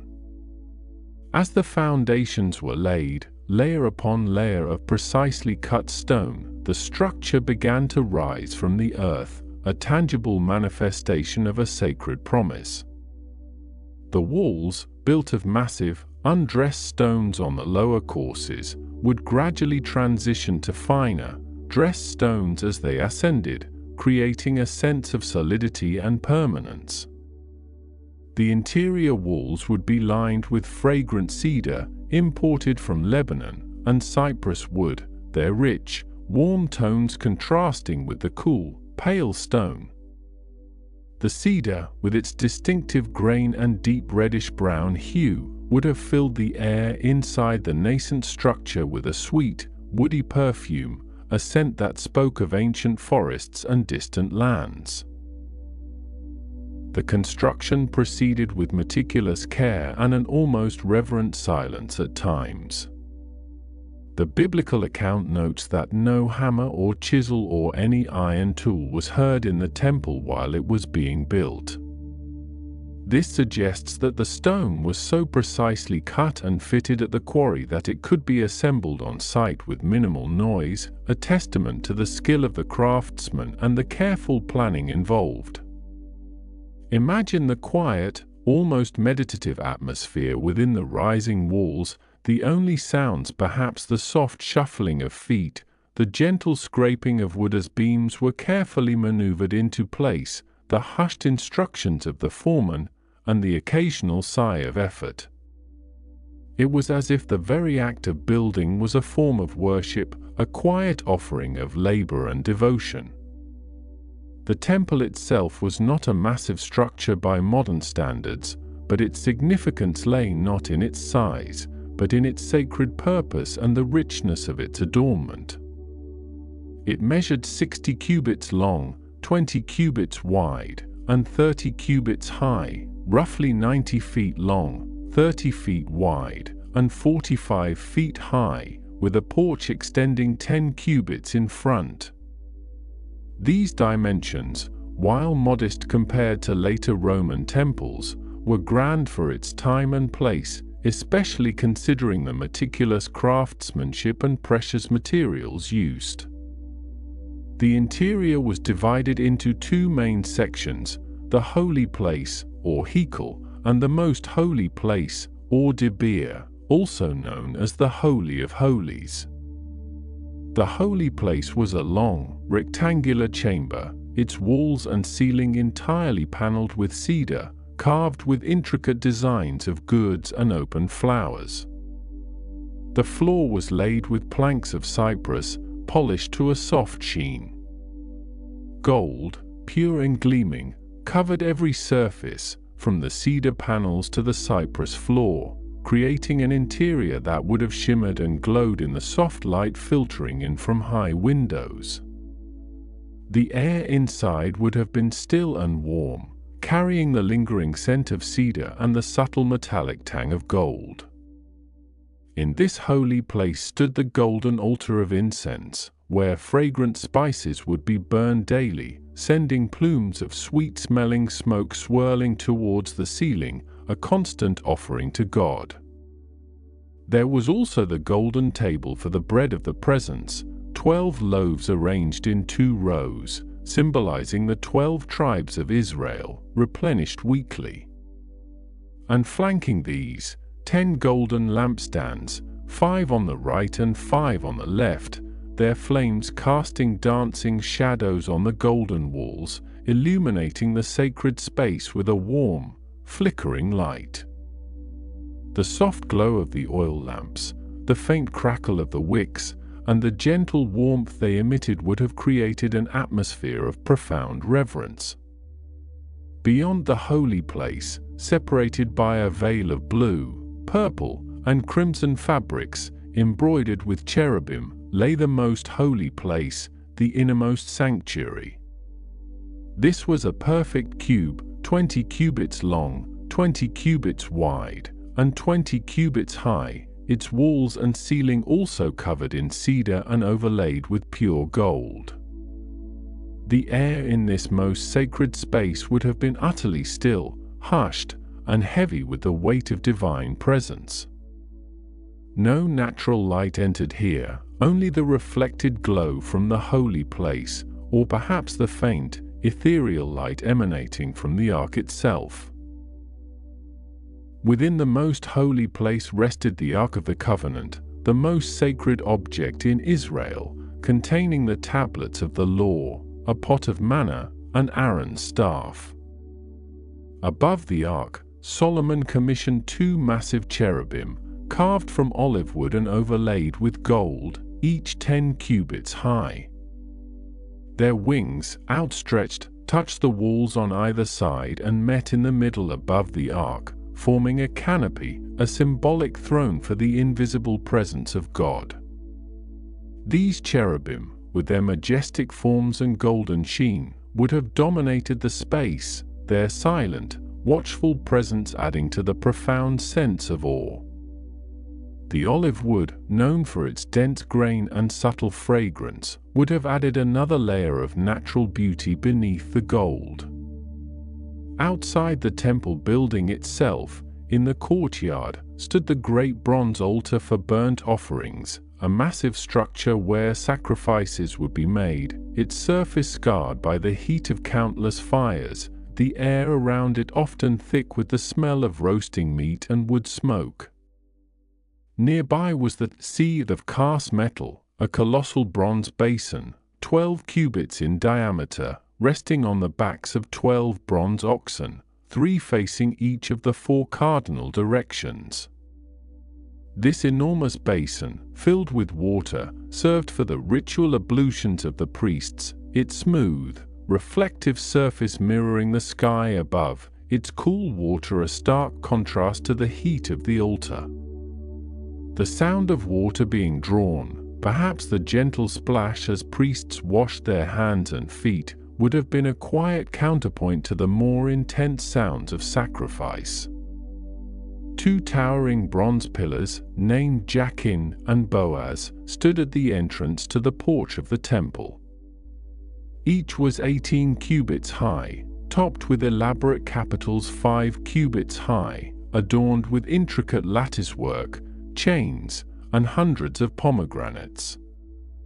These pillars, gleaming in the sunlight, would have been the first things visitors saw, their imposing height and rich ornamentation announcing the grandeur and sacredness of the structure beyond.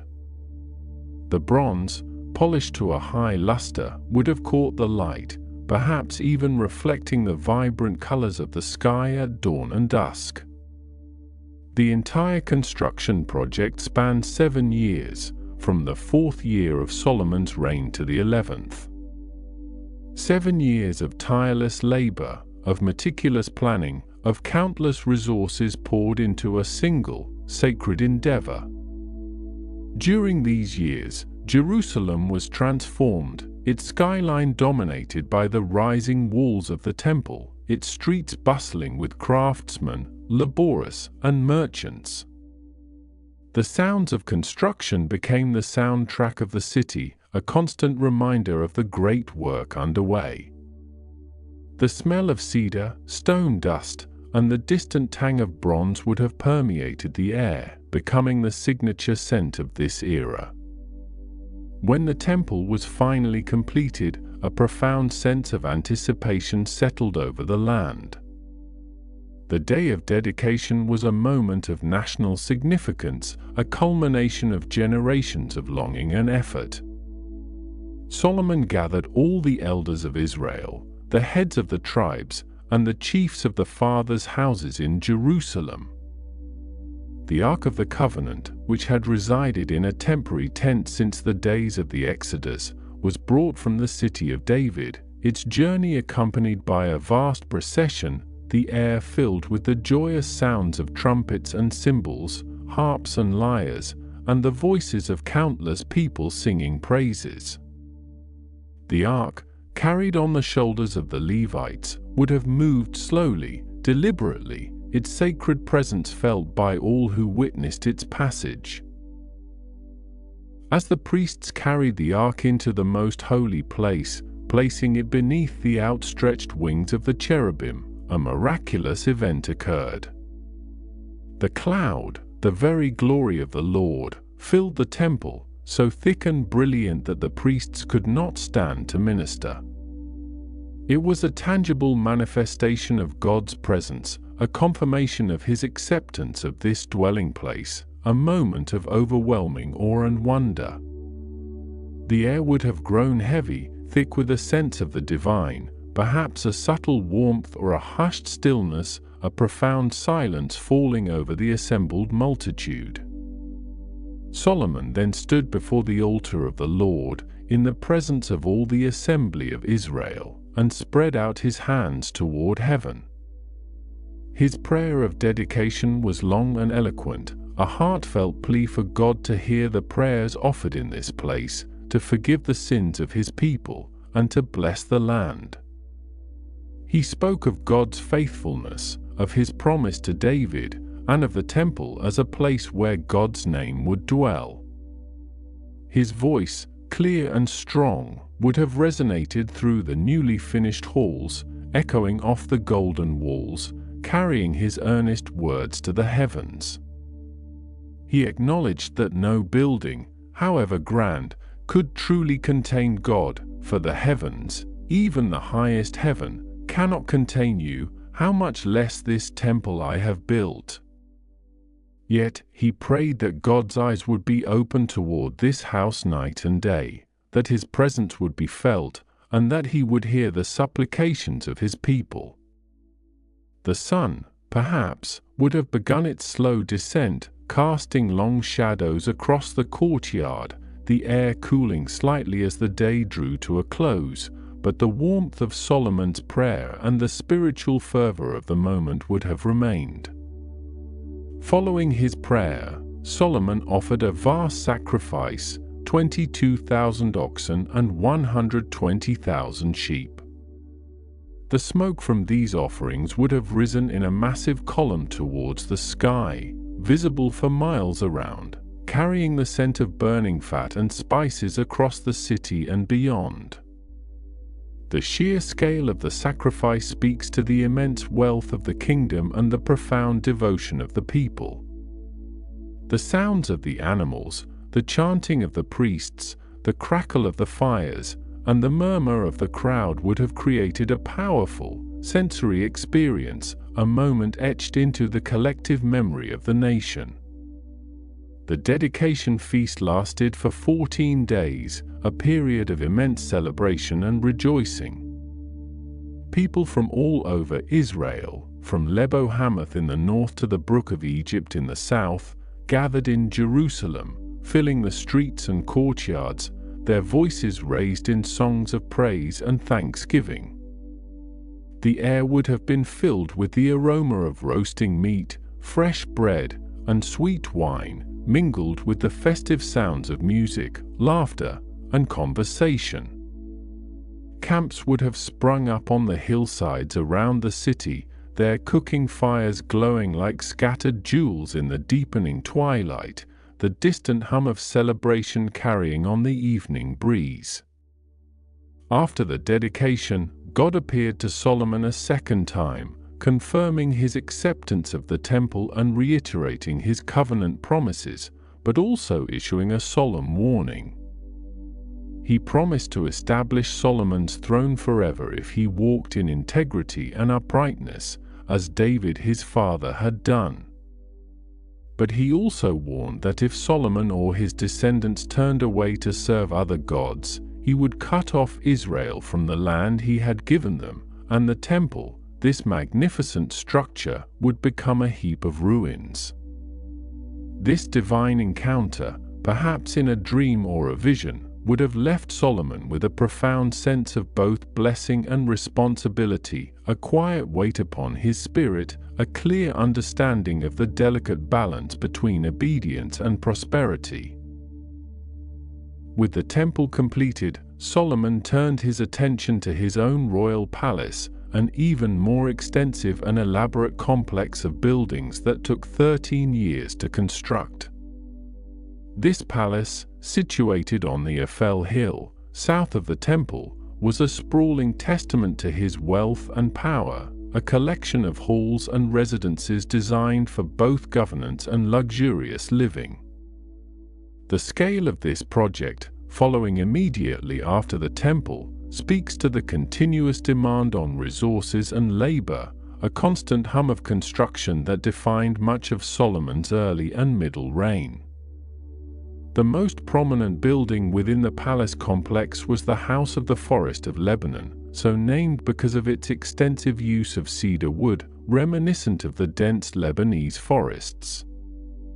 It was a massive hall, 100 cubits long, 50 cubits wide, and 30 cubits high, supported by 45 cedar pillars arranged in 3 rows. The sheer number of cedar beams and pillars would have filled this grand hall with the deep, intoxicating scent of the wood, a fragrance that would have permeated the very fabric of the building, a constant reminder of its origins in distant, ancient forests. The light inside would have been filtered and soft, creating a warm, inviting glow, the air still and heavy with the rich aroma. This hall served as an armory, housing 200 large shields of beaten gold and 300 smaller shields of beaten gold, their surfaces gleaming in the subdued light, reflecting the cedar walls. The sight of so much gold, arranged in military precision, would have been awe-inspiring, a powerful display of the kingdom's wealth and military might. The faint metallic scent of gold, subtle yet distinct, would have mingled with the dominant cedar aroma. Next to this was the Hall of Pillars, and then the Hall of Judgment, where Solomon would sit on his magnificent ivory throne, overlaid with pure gold, to administer justice. This throne, a marvel of craftsmanship, had 6 steps, with 12 lions carved on either side of the steps, and 2 lions flanking the seat itself, their silent, watchful presence adding to the majesty and authority of the king. The ivory, smooth and cool to the touch, would have contrasted with the gleaming gold, creating a luxurious and imposing seat of power. The air in this hall would have been formal, perhaps carrying the faint scent of polished wood and the subtle, earthy aroma of the ivory. His own residence, and that of his chief wife, Pharaoh's daughter, were also part of this sprawling complex, each designed with meticulous attention to detail, reflecting the opulence and sophistication of the royal court. The courtyards would have been paved with smooth, cool stone, perhaps adorned with intricate mosaics, and planted with fragrant herbs and flowering shrubs, their delicate perfumes carried on the gentle breezes. The sound of water trickling from fountains, the soft rustle of leaves, and the distant murmur of court life would have filled these private spaces, creating an atmosphere of serene luxury. Solomon also constructed the Millo, a massive retaining wall and fill structure that connected the city of David to the Temple Mount, further expanding and fortifying Jerusalem. The construction of the city walls, the strengthening of fortifications, and the building of store cities throughout the kingdom were all part of his ambitious building program, transforming Israel into a powerful and secure nation. The sounds of constant construction, the movement of materials, the shouts of workers, and the rhythmic chipping of stone would have been a pervasive backdrop to life in Jerusalem during these decades. Solomon's wisdom was not confined to grand architectural projects, it extended to the practical administration of his vast kingdom. He established a highly organized bureaucracy, appointing 12 district governors, each responsible for providing provisions for the king and his household for 1 month of the year. This system ensured a steady supply of food and resources, demonstrating a sophisticated understanding of logistics and resource management. The daily flow of goods into Jerusalem, the creak of laden carts, the lowing of cattle, and the chatter of merchants would have been a constant feature of the city's gates. His court was a center of learning and culture, attracting scholars, poets, and musicians from far and wide. Solomon himself was a prolific writer, composing 3,000 proverbs and 1,005 songs. He spoke of trees, from the cedar of Lebanon to the hyssop that grows out of walls, and of animals, birds, reptiles, and fish, demonstrating an encyclopedic knowledge of the natural world. His words, whether spoken or written, would have been carefully considered, delivered with a calm authority, his voice perhaps a low, thoughtful murmur during private discussions, or a clear, resonant tone during public pronouncements. People came from all nations to hear his wisdom, drawn by the fame of his understanding, rulers and commoners alike making the arduous journey to Jerusalem. The roads leading to the city would have seen a constant stream of travelers, their caravans laden with gifts, their faces reflecting a mixture of curiosity and anticipation. The air at the city gates would have been a rich tapestry of languages, the rustle of foreign fabrics, and the exotic scents of distant lands. The Queen of Sheba, hearing of Solomon's fame and his wisdom concerning the name of the Lord, came to test him with hard questions. Her journey from the distant land of Sheba, likely located in modern-day Yemen or Ethiopia, would have been a monumental undertaking, a caravan traversing vast deserts and rugged mountains, enduring the scorching sun by day and the chill of the desert nights. The air on such a journey would have been dry and dusty, the only sounds the rhythmic padding of camel hooves and the soft creak of their burdens. When she arrived in Jerusalem, her entourage was immense, a dazzling display of wealth and power, camels laden with spices, very much gold, and precious stones. The sight of her arrival would have been spectacular, a vibrant splash of color and exoticism against the familiar stone of Jerusalem.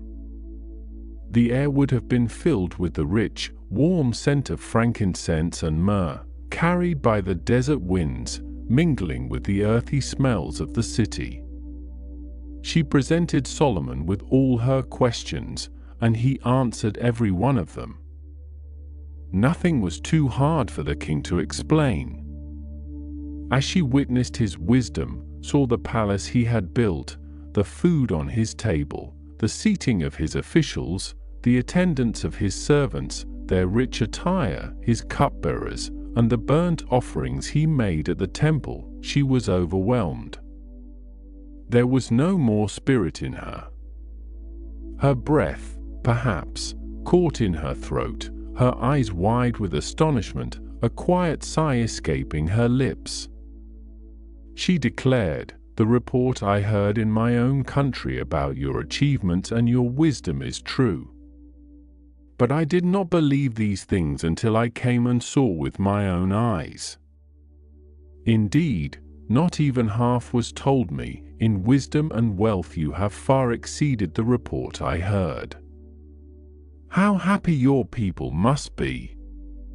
How happy your officials, who continually stand before you and hear your wisdom! Praise be to the Lord your God, who has delighted in you and placed you on the throne of Israel. Because of the Lord's eternal love for Israel, He has made you king to maintain justice and righteousness." Her voice, perhaps, was soft with wonder, a quiet reverence in her tone. She gave the king 120 talents of gold, a vast quantity, along with a great amount of spices and precious stones. Never again did such quantities of spices come into Israel as those the Queen of Sheba gave to King Solomon. In return, Solomon gave her all she desired and asked for, besides what he had given her out of his royal bounty. Then she left and returned to her own country, her heart and mind filled with the indelible impression of Solomon's wisdom and the splendor of his kingdom, a quiet hum of awe accompanying her long journey home, the desert winds carrying the lingering scent of the spices she had brought. Solomon's wealth grew exponentially.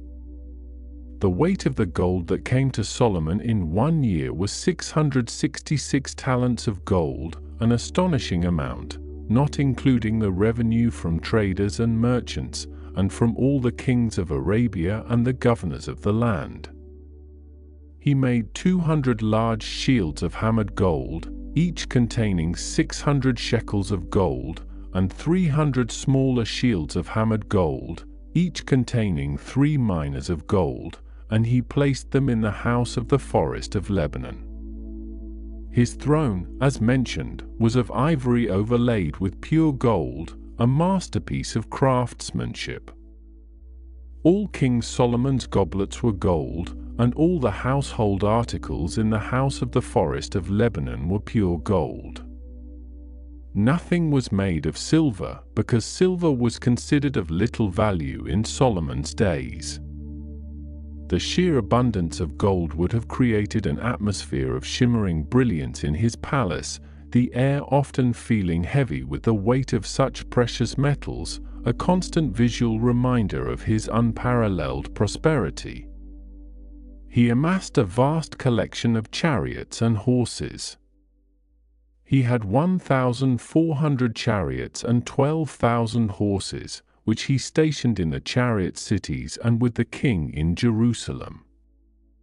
These chariots, with their gleaming bronze and polished wood, and the powerful, well-trained horses, would have been a formidable sight, their hooves thundering on the dusty roads, the jingle of their harnesses a common sound in and around the capital.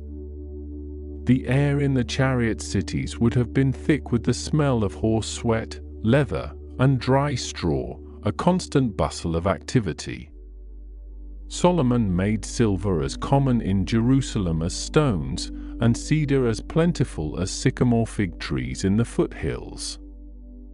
This transformation of the economy, this unprecedented abundance, was a direct result of his wisdom, his trade agreements, and his strategic alliances.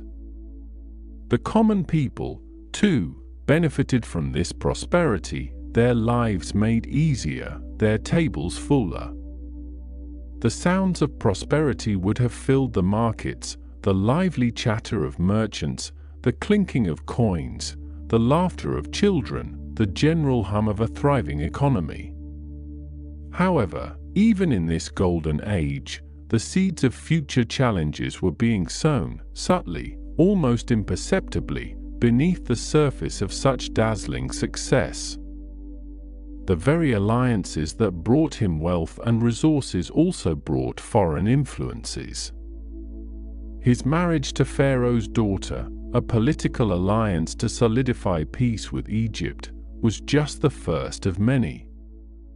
He took many foreign wives, 700 princesses and 300 concubines, from nations that the Lord had specifically warned Israel not to intermarry with, for fear that they would turn their hearts to other gods. These women, each bringing her own customs, her own gods, her own traditions, began to exert a subtle, yet powerful, influence on the king. As Solomon grew old, his wives turned his heart after other gods, and his heart was not fully devoted to the Lord his God, as the heart of David his father had been. He built high places for Chemosh, the detestable god of Moab, on the hill east of Jerusalem, and for Molech, the detestable god of the Ammonites. He did the same for all his foreign wives, who burned incense and offered sacrifices to their gods. The quiet, insidious creep of idolatry began to permeate the very fabric of the kingdom, a slow, gentle erosion of the singular devotion that had once defined his reign. The sweet, cloying smell of foreign incense, burning on distant altars, would have mingled subtly with the sacred smoke from the temple, a quiet, almost imperceptible corruption of the spiritual atmosphere. The sounds of foreign rituals, perhaps distant chants or the soft rhythmic beating of drums, would have occasionally drifted on the evening breeze, a discordant note in the otherwise harmonious symphony of his reign, a faint whisper of what was to come, a subtle shift in the spiritual winds that would eventually lead to a gentle, quiet turning away from the singular devotion that had been the bedrock of his father's legacy, a turning that, for now, remained largely unseen, like the slow, almost imperceptible tilt of the earth itself. But in these early, golden years, the air around Jerusalem hummed with a different kind of energy, a sacred purpose that overshadowed all else, as the grand vision for the temple began to take solid, tangible form.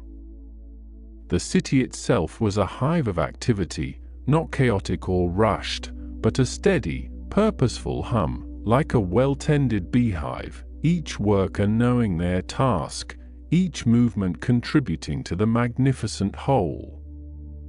From the early hours, even before the first blush of dawn painted the eastern sky in hues of rose and lavender, the sounds would begin, soft at first, then growing with the light, the lowing of oxen pulling carts laden with supplies, the distant, rhythmic clang of hammers on metal in the workshops, the murmur of voices, deep and resonant, as men greeted each other and prepared for the day's labor. The quarry, a significant distance from Jerusalem, was a world unto itself, a place where the very earth was reshaped, where massive blocks of limestone, pure and white, were carefully coaxed from their ancient beds. Imagine the scene, the air thick with the fine dust of stone, catching the morning light in shimmering motes, the smell of damp earth and freshly cut rock, a mineral scent that clung to clothing and hair. Hundreds, perhaps thousands, of men toiled there, their bodies lean and strong, muscles rippling under the desert sun. They were skilled craftsmen, many of them Phoenicians brought over from Tyre, renowned for their mastery of stone, working alongside Israelites who were learning these intricate techniques. The soundscape of the quarry was unique, the sharp, ringing strike of pickaxes against rock, the deeper, duller thud of mallets on wedges driving into crevices, the groaning and creaking of massive timbers as levers were employed to shift colossal stones, and the low, guttural chants of men working in unison, their voices rising and falling with the effort, a primal rhythm echoing across the barren hills. Each block, once freed, was meticulously shaped and smoothed right there at the quarry, a practice that ensured the building site itself remained remarkably quiet, free from the incessant din of chiseling and shaping, preserving a sense of reverence even amidst construction. These immense stones, some weighing many tons, were then loaded onto specially constructed sledges, often pulled by teams of oxen, their breath steaming in the cooler morning air, their hooves churning the dusty tracks. The journey from the quarry to Jerusalem was slow, arduous, and carefully planned, a testament to the engineering prowess of the time. Imagine the long lines of these sledges, stretching for miles, winding their way through the Judean hills, a ribbon of white stone against the ochre landscape. The sun would beat down, relentless in its intensity, and the dust would rise in clouds, coating everything in a fine, pale film. Along the route, water stations would have been established, and rest points, where men and beasts could recuperate, sharing simple meals of bread, olives, and dried fruit, their conversations hushed, focused on the task at hand.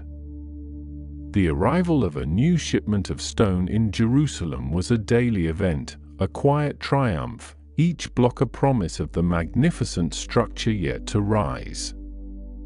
The Temple Mount itself, a natural plateau on the eastern side of Jerusalem, was transformed into a vast construction site, yet one imbued with a profound sense of order. The foundation stones, immense and perfectly cut, were laid with meticulous precision, creating a bedrock of stability for the sacred edifice. These stones, some reaching depths of several cubits, were not merely placed but interlocked, forming a structure that would withstand the test of centuries.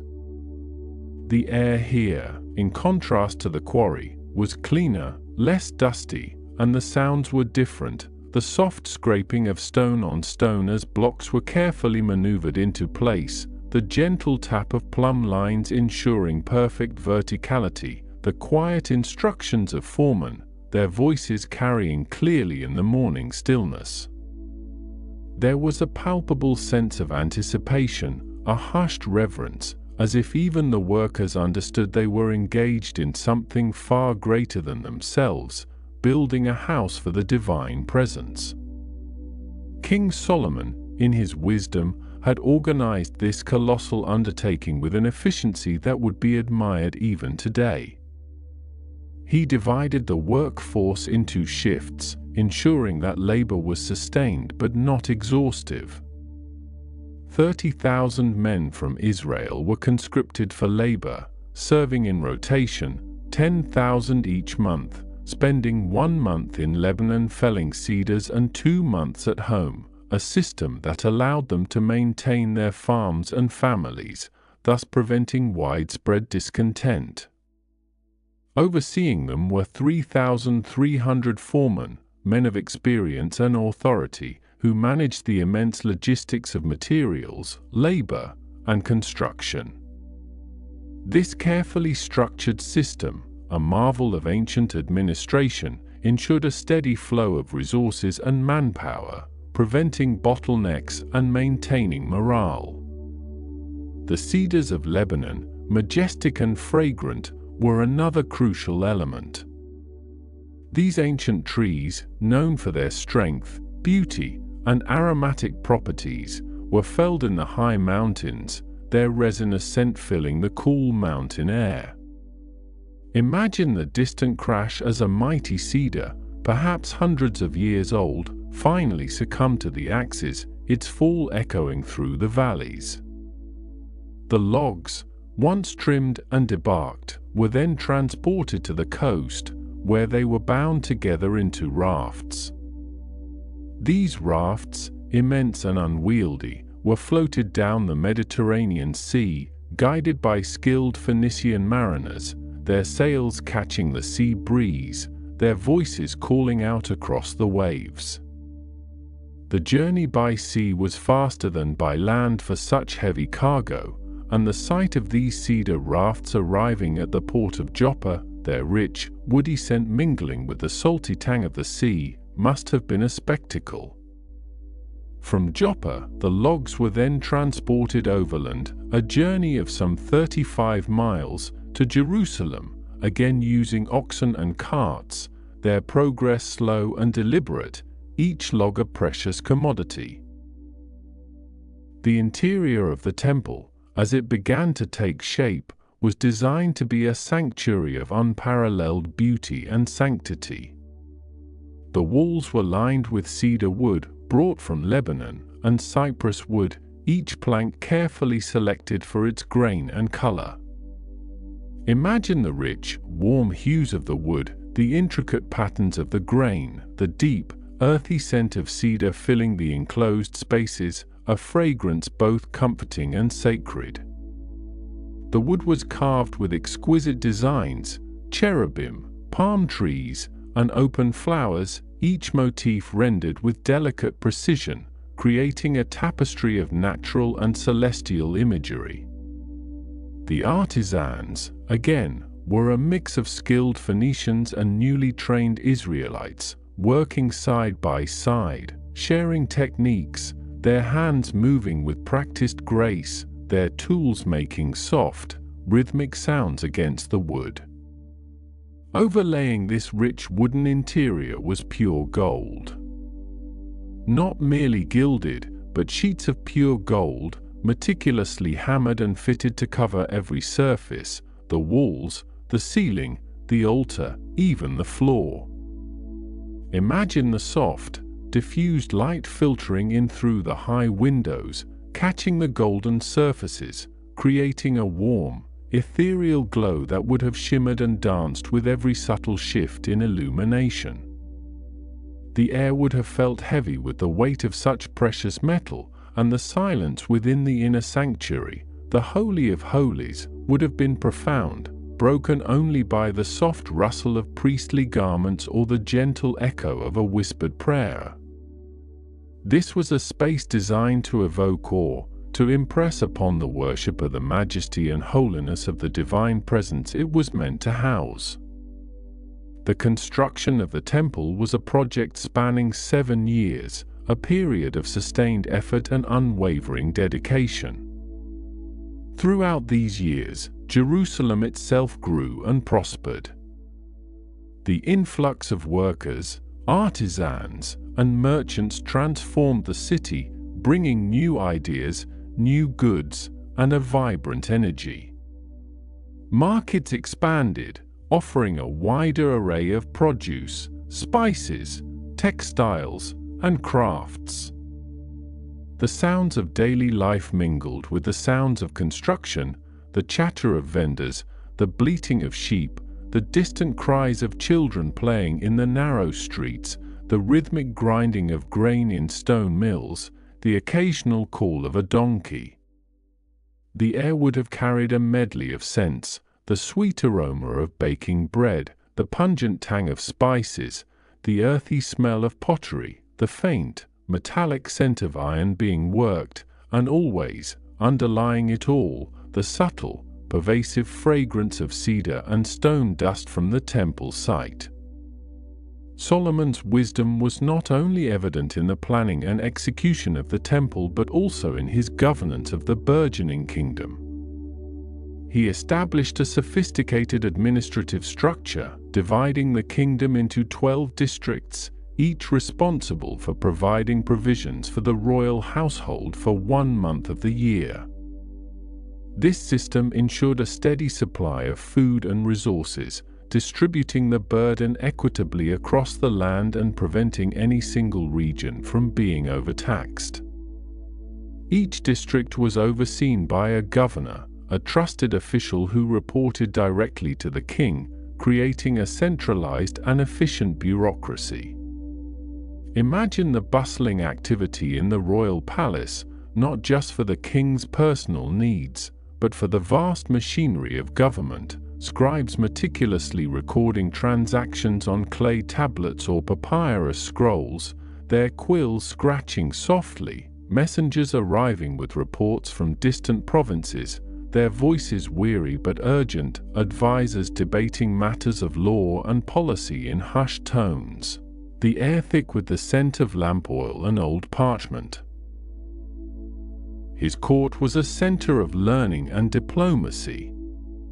From across the known world, dignitaries and scholars came to Jerusalem, drawn by reports of Solomon's unparalleled wisdom.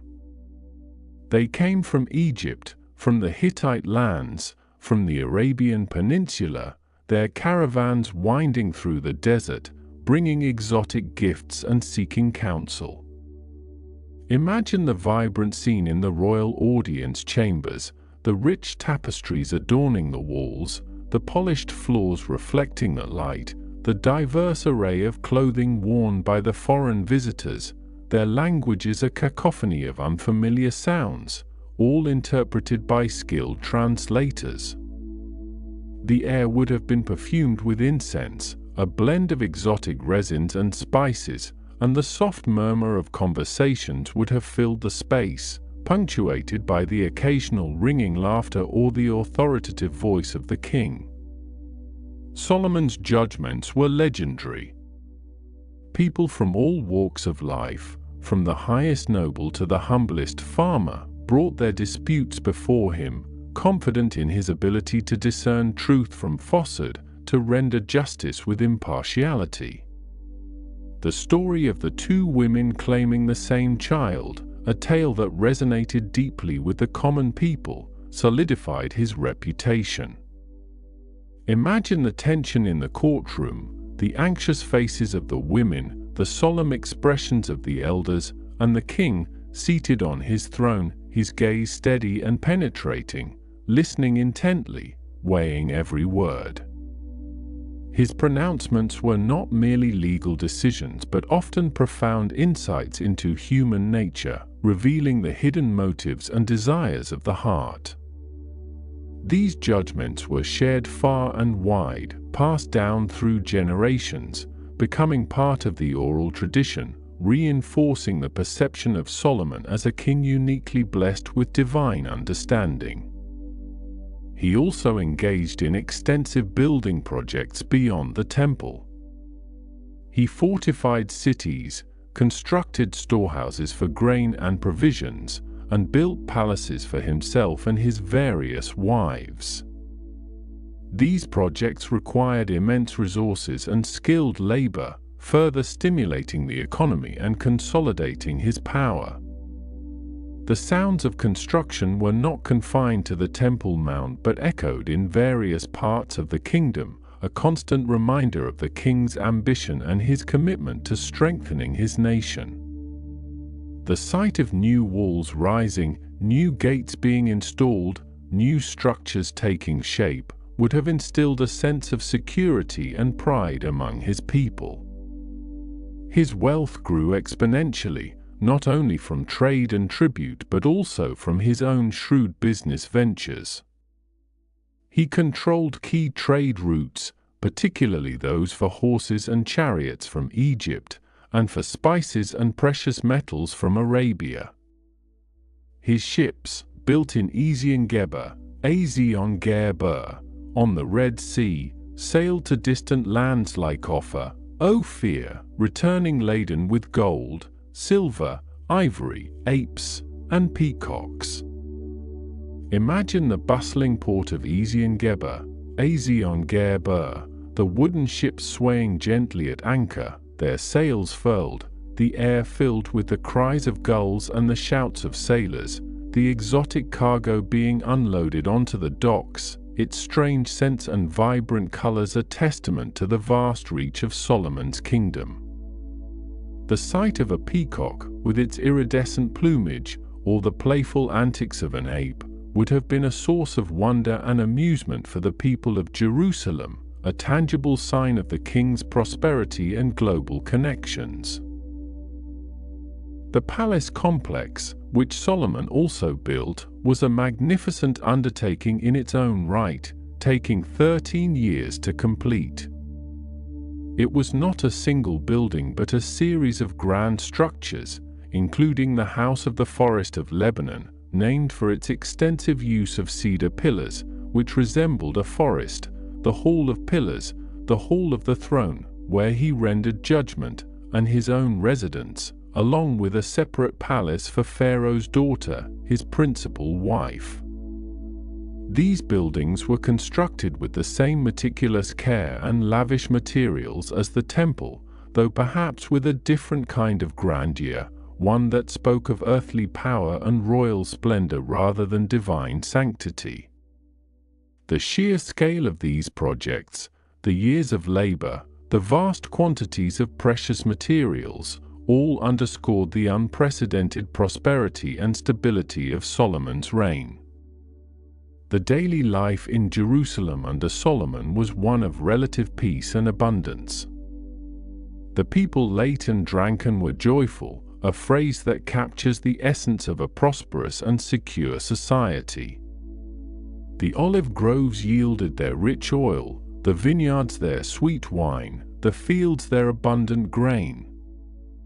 The sounds of daily life were often punctuated by music, the soft strains of lyres and harps in the evenings, the rhythmic beat of tambourines during celebrations, the melodic voices of singers. The air, especially in the cooler evenings, would carry the scent of cooking fires, the aroma of roasting meats and baking bread, mingling with the sweet fragrance of jasmine and other night-blooming flowers from courtyard gardens. Children played freely in the streets, their laughter echoing off the stone walls, their games simple but joyful.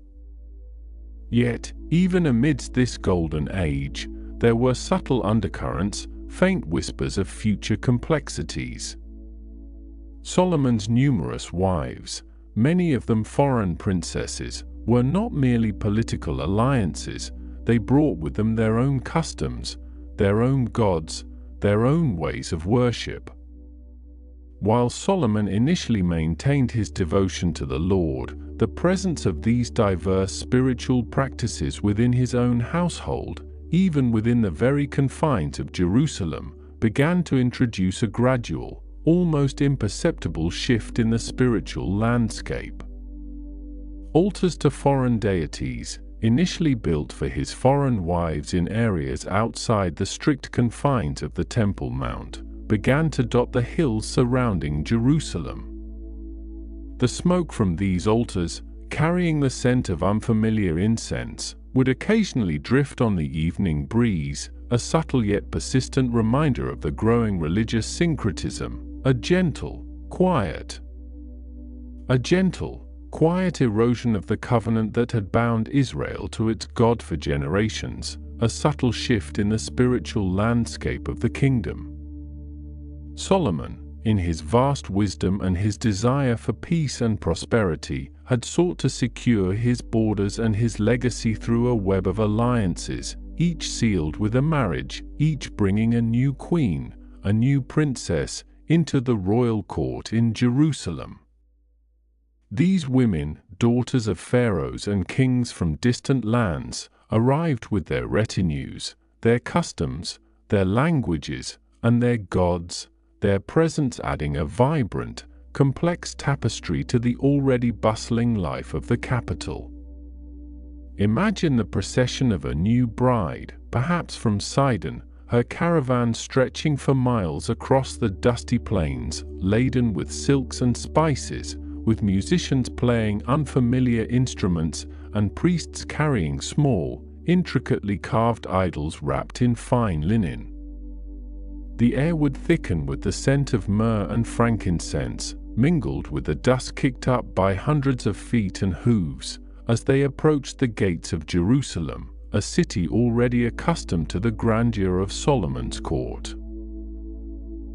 Each new queen, arriving with her own distinct cultural heritage, would naturally desire to continue the practices of her homeland, to honor the deities she had known since childhood, deities who were believed to have protected her family and her people.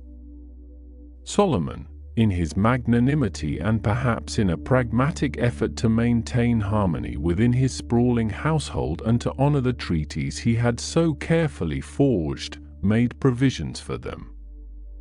He permitted the construction of high places, not within the sacred precincts of the temple, but on the hills surrounding Jerusalem, on the Mount of Olives, and on other prominent elevations that offered a commanding view of the city and the distant horizon. These altars, often simple stone structures at first, would gradually become more elaborate, adorned with pillars and Asherah poles, carved images of goddesses, and small, roofed shrines where incense could be burned and offerings made. The evenings in Jerusalem, as the sun dipped below the western hills, would often carry the faint, mingled sense of these various devotions.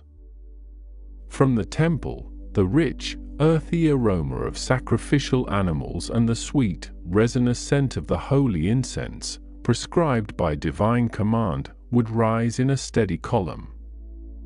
But from the surrounding hills, carried on the same gentle breeze, would come other fragrances, the cloying sweetness of burning herbs offered to Ashtoreth, the goddess of the Sidonians, or the sharp, metallic tang of offerings made to Chemosh, the detestable god of the Moabites, or the acrid smoke from the rites of Molech, the abhorrent deity of the Ammonites.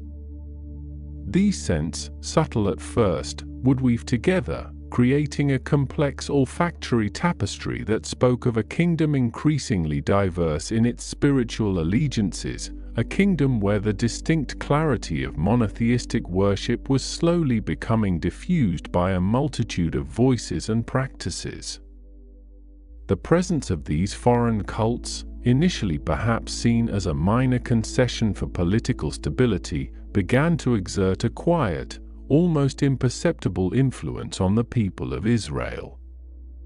Young men and women, curious about the exotic rituals and the colorful festivals of their foreign neighbors, might wander up to these high places, drawn by the music, the dancing, the strange incantations. They might witness the offerings, the bowing, the earnest prayers directed to gods whose names were once forbidden in Israel. Over time, the sharp distinctions between the worship of Yahweh and the worship of these other deities began to blur, especially for those who lived outside the immediate, watchful eye of the temple priesthood. It was not an overt rebellion, not a sudden turning away, but a gradual, almost unconscious assimilation, a slow blending of practices, much like different colored threads woven into a single, increasingly mottled fabric. Solomon, in his later years, perhaps grew weary, perhaps complacent in his immense prosperity and his seemingly unshakable power. The constant demands of governing a vast empire, of maintaining peace, of overseeing ambitious building projects, and of managing his enormous household must have consumed his days and nights.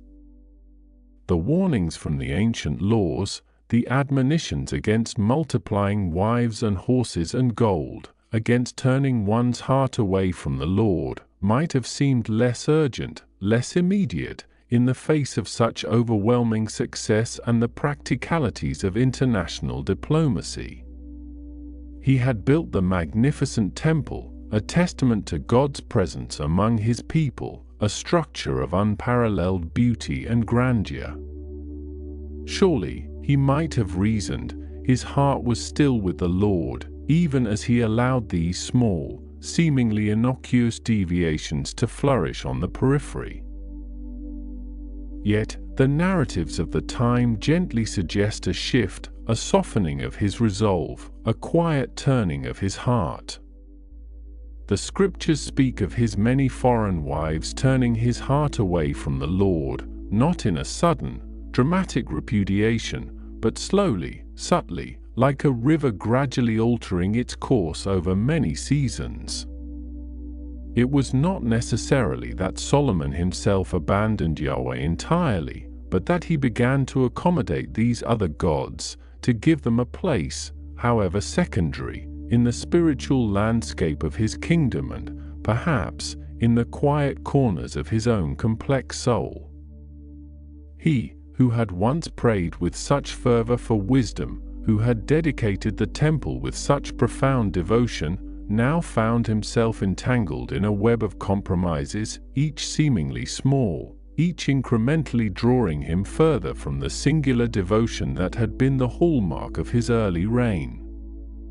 The sheer scale of his kingdom's administration was immense, requiring a vast bureaucracy to manage the tribute, the trade, the justice system, and the ongoing construction projects.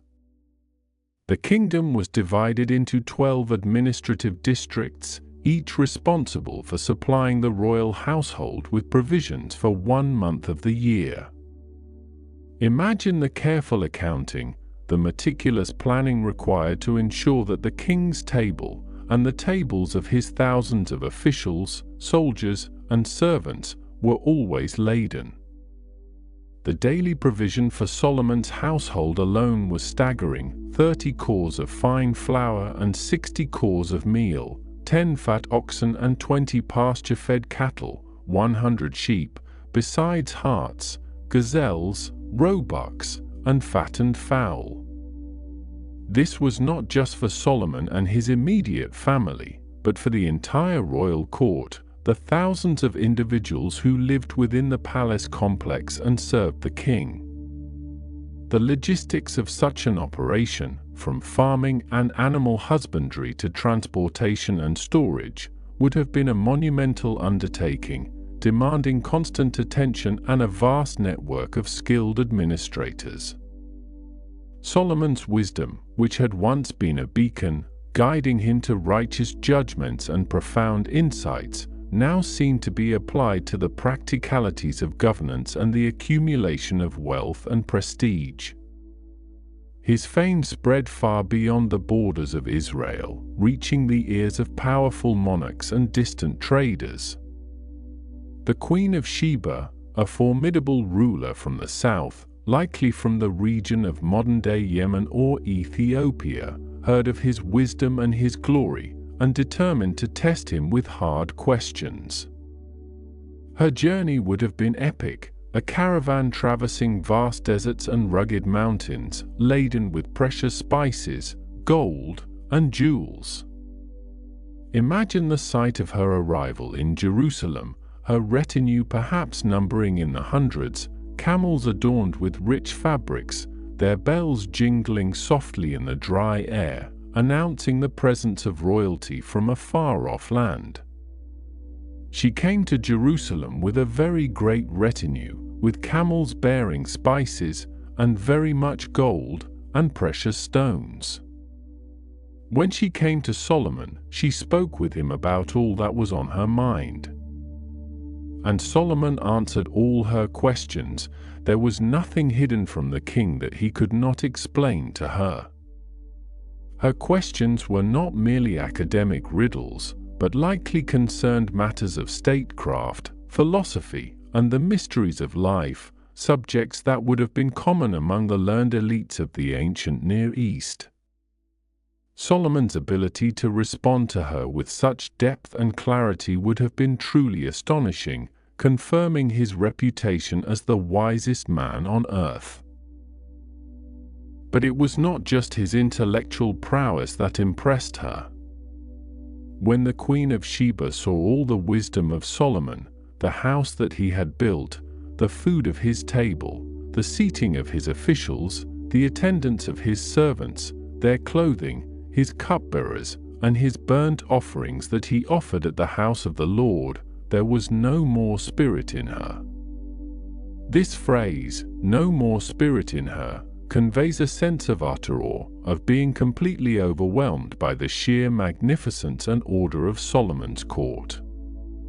It was a holistic experience, the architectural splendor of the palace and the temple, the abundance and variety of the food, the meticulously organized hierarchy of his court, the elegant attire of his staff, the solemnity of his religious observances.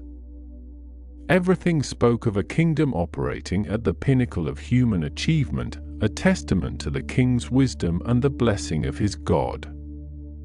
She exclaimed, "The report was true that I heard in my own land of your words and of your wisdom, but I did not believe the reports until I came and my own eyes had seen it. And behold, the half was not told me. Your wisdom and prosperity surpass the report that I heard. Happy are your men. Happy are these your servants, who continually stand before you and hear your wisdom. Blessed be the Lord your God, who has delighted in you to set you on the throne of Israel. Because the Lord loved Israel forever, he has made you king to do justice and righteousness." Her words were a profound affirmation, not just of Solomon's personal qualities, but of the divine favor that rested upon him and his kingdom. She recognized that his reign was a manifestation of God's enduring love for Israel, a love that expressed itself through a king who brought justice and righteousness to his people. And she gave the king 120 talents of gold, and a very great quantity of spices and precious stones. Never again came such an abundance of spices as these that the Queen of Sheba gave to King Solomon. This exchange of gifts was customary among monarchs, a symbol of mutual respect and the establishment of diplomatic ties. The sheer quantity of gold and spices she brought speaks to the immense wealth of her kingdom and her profound admiration for Solomon. In return, King Solomon gave to the Queen of Sheba all that she desired, whatever she asked, besides what he gave her out of his royal bounty. So she turned and went to her own land, with her servants. This reciprocal generosity further cemented the bonds between their kingdoms, opening up new avenues for trade and cultural exchange, further enriching Solomon's already vast treasury. Indeed, the text tells us that the weight of gold that came to Solomon in 1 year was 666 talents of gold, besides that which came from the traders and from the traffic of the merchants, and from all the kings of Arabia and from the governors of the land. This number, 666 talents, is a staggering amount, equivalent to many tons of gold, flowing into Jerusalem year after year. This immense wealth allowed Solomon to undertake even more lavish projects. He made 200 large shields of beaten gold. 600 shekels of gold went to each shield. And he made 300 shields of beaten gold, 3 minas of gold went to each shield. And the king put them in the house of the forest of Lebanon. Imagine the glint of these golden shields, arrayed in the grand hall, reflecting the light, a dazzling display of opulence and power. These were not for battle, but for ceremonial display, symbols of the kingdom's prosperity and the king's majesty. He also made a great ivory throne and overlaid it with the finest gold. The throne had 6 steps, and the throne had a round top, and on each side of the seat were armrests, and 2 lions stood beside the armrests, while 12 lions stood on the 6 steps, 6 on the one side and 6 on the other. No such throne had ever been made in any kingdom. This throne, a masterpiece of craftsmanship, combining the gleaming white of ivory with the radiant luster of gold, adorned with the powerful imagery of lions, was not merely a seat for the king, but a potent symbol of his authority, his wisdom, and his dominion. Each detail, from the 6 steps to the 12 lions, would have been imbued with symbolic meaning, speaking to the order and strength of Solomon's reign. All King Solomon's drinking vessels were of gold, and all the vessels of the house of the forest of Lebanon were of pure gold. None were of silver, for silver was accounted as nothing in the days of Solomon. This statement vividly illustrates the extraordinary abundance of gold in Jerusalem during Solomon's reign. Silver, a precious metal in most lands, was so plentiful that it lost much of its value, becoming commonplace. This was partly due to Solomon's extensive trade networks. For the king had a fleet of ships of Tarshish at sea with the fleet of Hiram. Once every 3 years the fleet of ships of Tarshish used to come bringing gold, silver, ivory, apes, and peacocks. The ships of Tarshish were not necessarily from a specific place called Tarshish, but rather a type of large, ocean-going vessel capable of long voyages, likely sailing to distant lands like Ophir for gold and other exotic goods. Imagine these ships, with their large sails billowing, returning to the port of Ezion-Geber on the Gulf of Aqaba, laden with treasures from lands far away, the gleam of gold and silver, the smooth, cool touch of ivory, the chattering of apes, and the dazzling plumage of peacocks, their cries echoing across the docks. So King Solomon excelled all the kings of the earth in riches and in wisdom. And all the earth sought the presence of Solomon to hear his wisdom, which God had put into his mind. Every one of them brought his present, articles of silver and gold, garments, myrrh, spices, horses, and mules year by year. His fame was truly global, drawing dignitaries and rulers from across the known world, each eager to glean insights from his renowned wisdom, each bringing lavish gifts as tribute and tokens of respect. Jerusalem, under Solomon, became a vibrant international hub, a crossroads of cultures, ideas, and goods, a city shimmering with prosperity and intellectual ferment. He also gathered chariots and horsemen. He had 1,400 chariots and 12,000 horsemen, whom he stationed in the chariot cities and with the king in Jerusalem. The king made silver as common in Jerusalem as stones, and he made cedar as plentiful as the sycamore trees that are in the Shephelah. And Solomon's import of horses was from Egypt and Kew, and the king's traders received them from Kew at a price. A chariot could be imported from Egypt for 600 shekels of silver, and a horse for 150. And so through them these were exported to all the kings of the Hittites and the kings of Aram. This vast military machine, particularly the chariots and horsemen, was a formidable deterrent, securing his borders and projecting his power. The trade in horses and chariots, with Solomon acting as a middleman, further enriched his treasury and solidified his strategic position in the region. The sheer abundance of cedar, once a rare and prized timber, now as common as sycamore, speaks to the scale of his building projects and his access to resources. Yet, amidst all this unparalleled glory and prosperity, a quiet disquiet began to stir.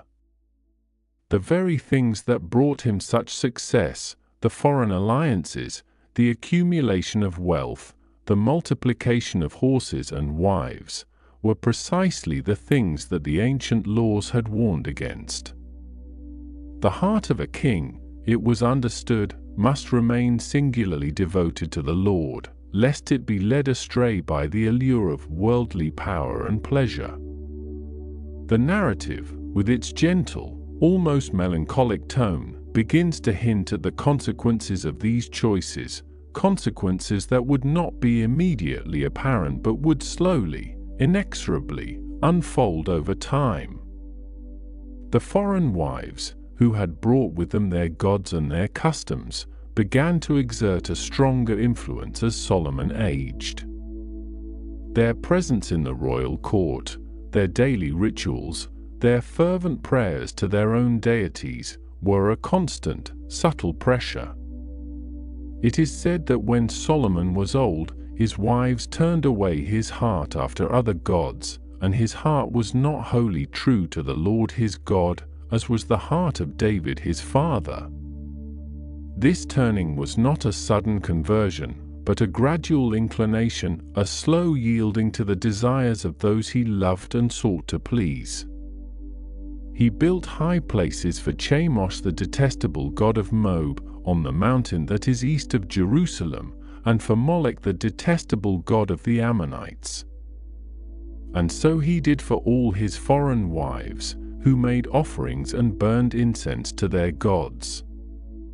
Imagine Solomon, the wise king, standing on the Mount of Olives, perhaps in the cool evening air, looking out over Jerusalem.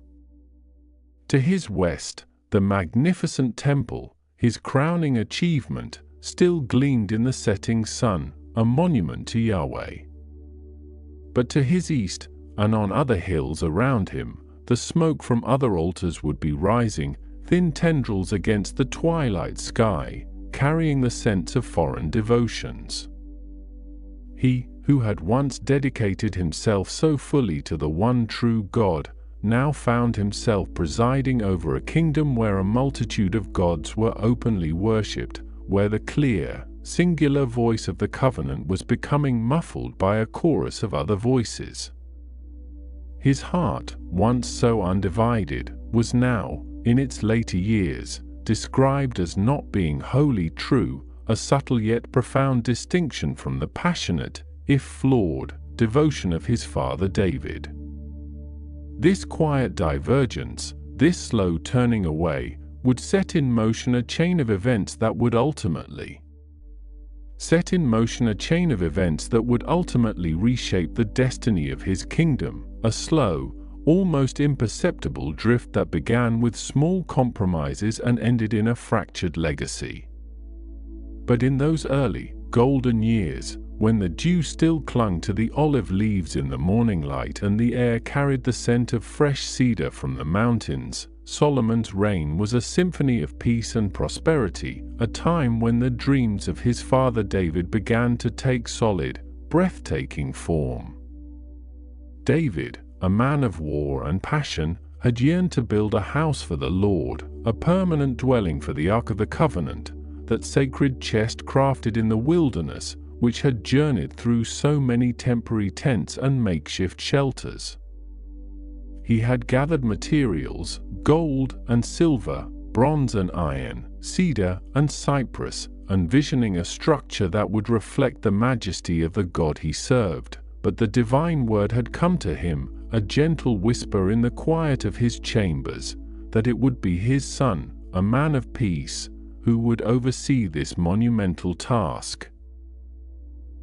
And so, it fell to Solomon, whose very name, Shlomo, echoed the Hebrew word for peace, shalom, to bring this grand vision to life, to transform the raw materials into a sanctuary that would stand as a testament to God's presence among his people.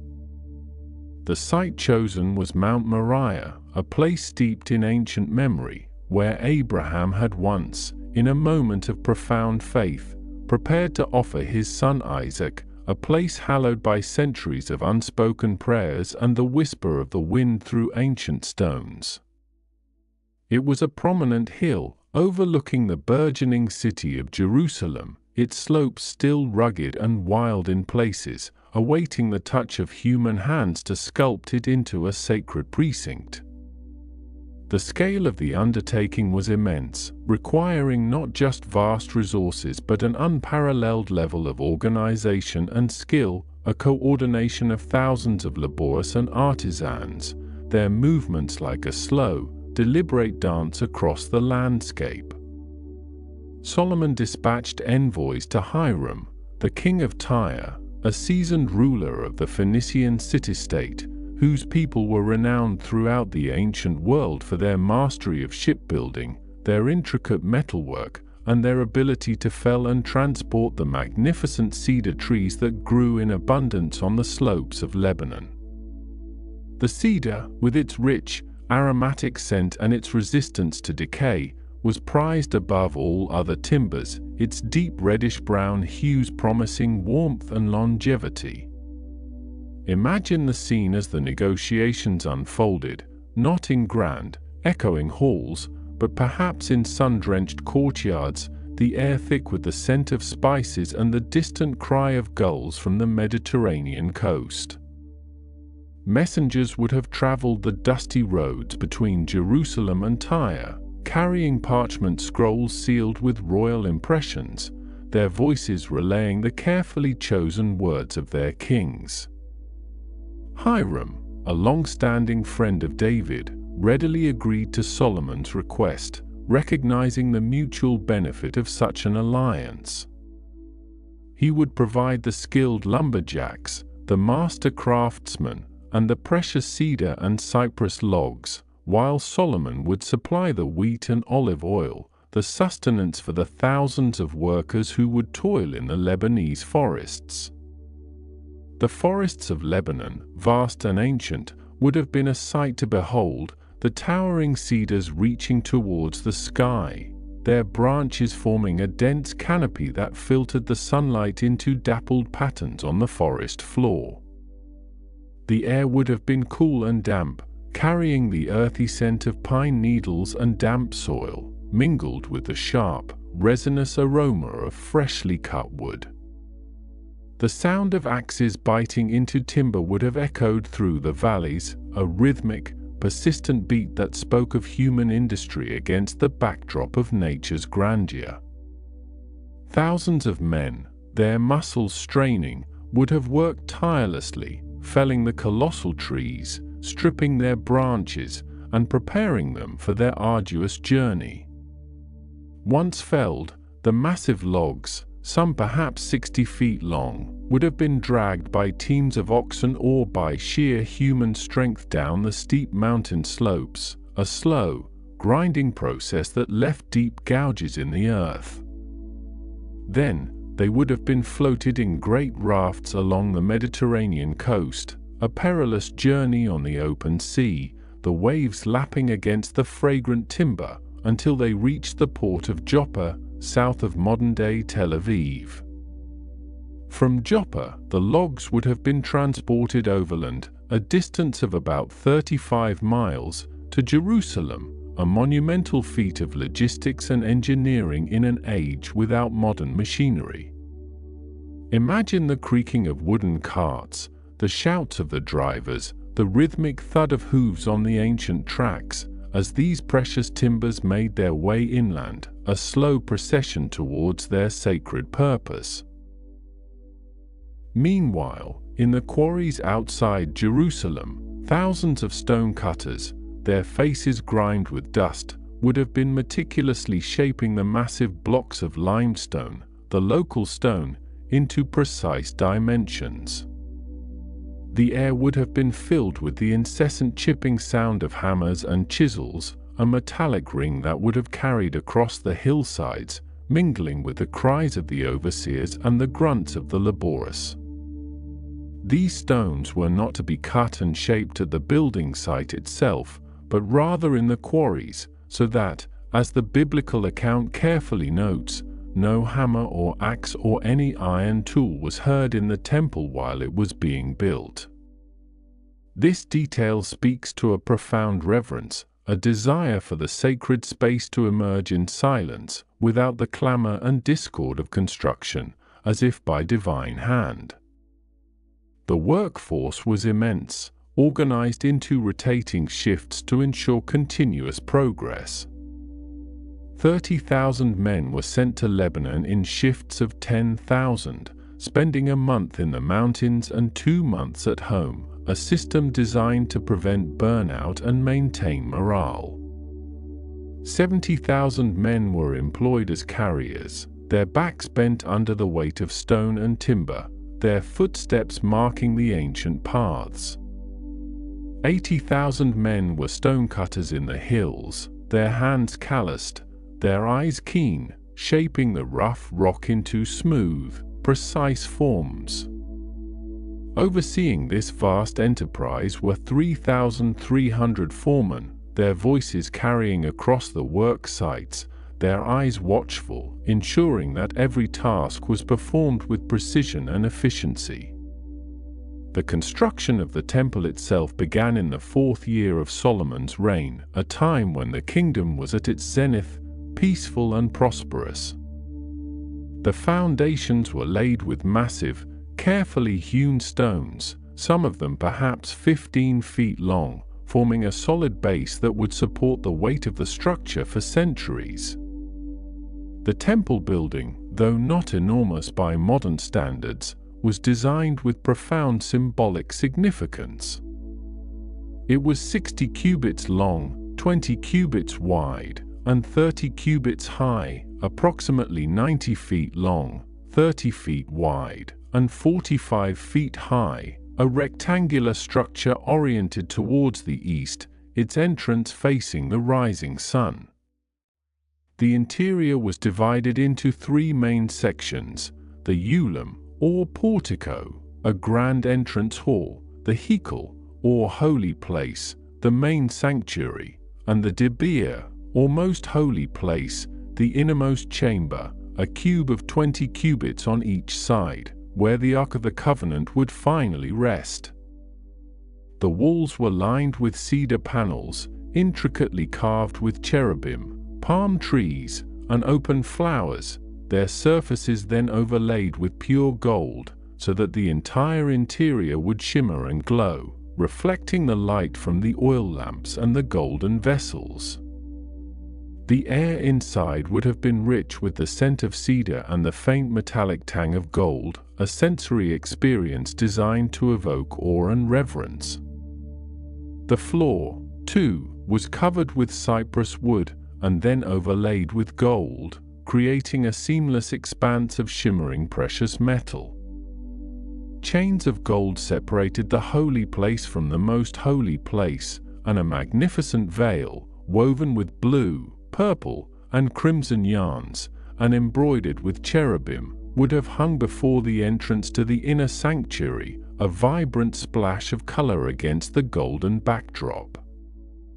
No one but the high priest, and he only once a year on the Day of Atonement, was permitted to enter the most holy place, a testament to the profound sanctity of that inner sanctum.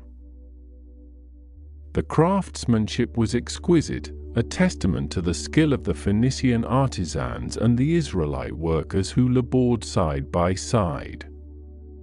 Hiram, the king of Tyre, sent a master craftsman, also named Hiram, a man described as being filled with skill and understanding and knowledge for working with all kinds of bronze work.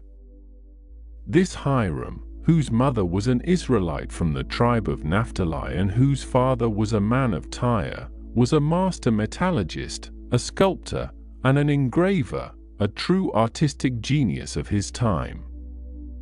He was responsible for the intricate bronze work, including the 2 massive bronze pillars that stood at the entrance to the portico, named Jachin and Boaz, their capitals adorned with intricate lily work and pomegranates, symbols of fertility and abundance. These pillars, perhaps 35 feet high, would have gleamed in the sunlight, their polished surfaces reflecting the bustling activity of the temple courtyard. He also cast the bronze sea, a colossal basin, 15 feet in diameter and 7.5 feet high, resting on the backs of 12 bronze oxen, 3 facing each cardinal direction. This enormous vessel, capable of holding thousands of gallons of water, was used by the priests for ritual ablutions, its smooth, polished surface reflecting the sky above. 10 smaller bronze stands, each with a basin atop it, were also crafted, adorned with lions, oxen, and cherubim, their wheels allowing them to be moved as needed for the washing of the sacrificial animals. The sheer volume of bronze used, its weight and intricate detail, would have been staggering, a testament to the technological prowess of the age. For 7 years, the work continued, a relentless yet purposeful endeavor, the sounds of construction echoing across the Kidron Valley, slowly transforming the landscape. The dedication of the temple was a moment of unparalleled national celebration, a culmination of David's dream and Solomon's diligent execution. The Ark of the Covenant, that ancient, sacred chest, was finally brought from its temporary dwelling in the city of David, carried by the priests and Levites in a solemn procession up to Mount Moriah, its journey accompanied by the sound of trumpets and the joyful shouts of the assembled multitude. That is where we leave our story tonight. These moments of quiet are yours, you have earned them. If easy drift sleep has become part of your night, subscribing keeps us close. Sweet dreams and rest well.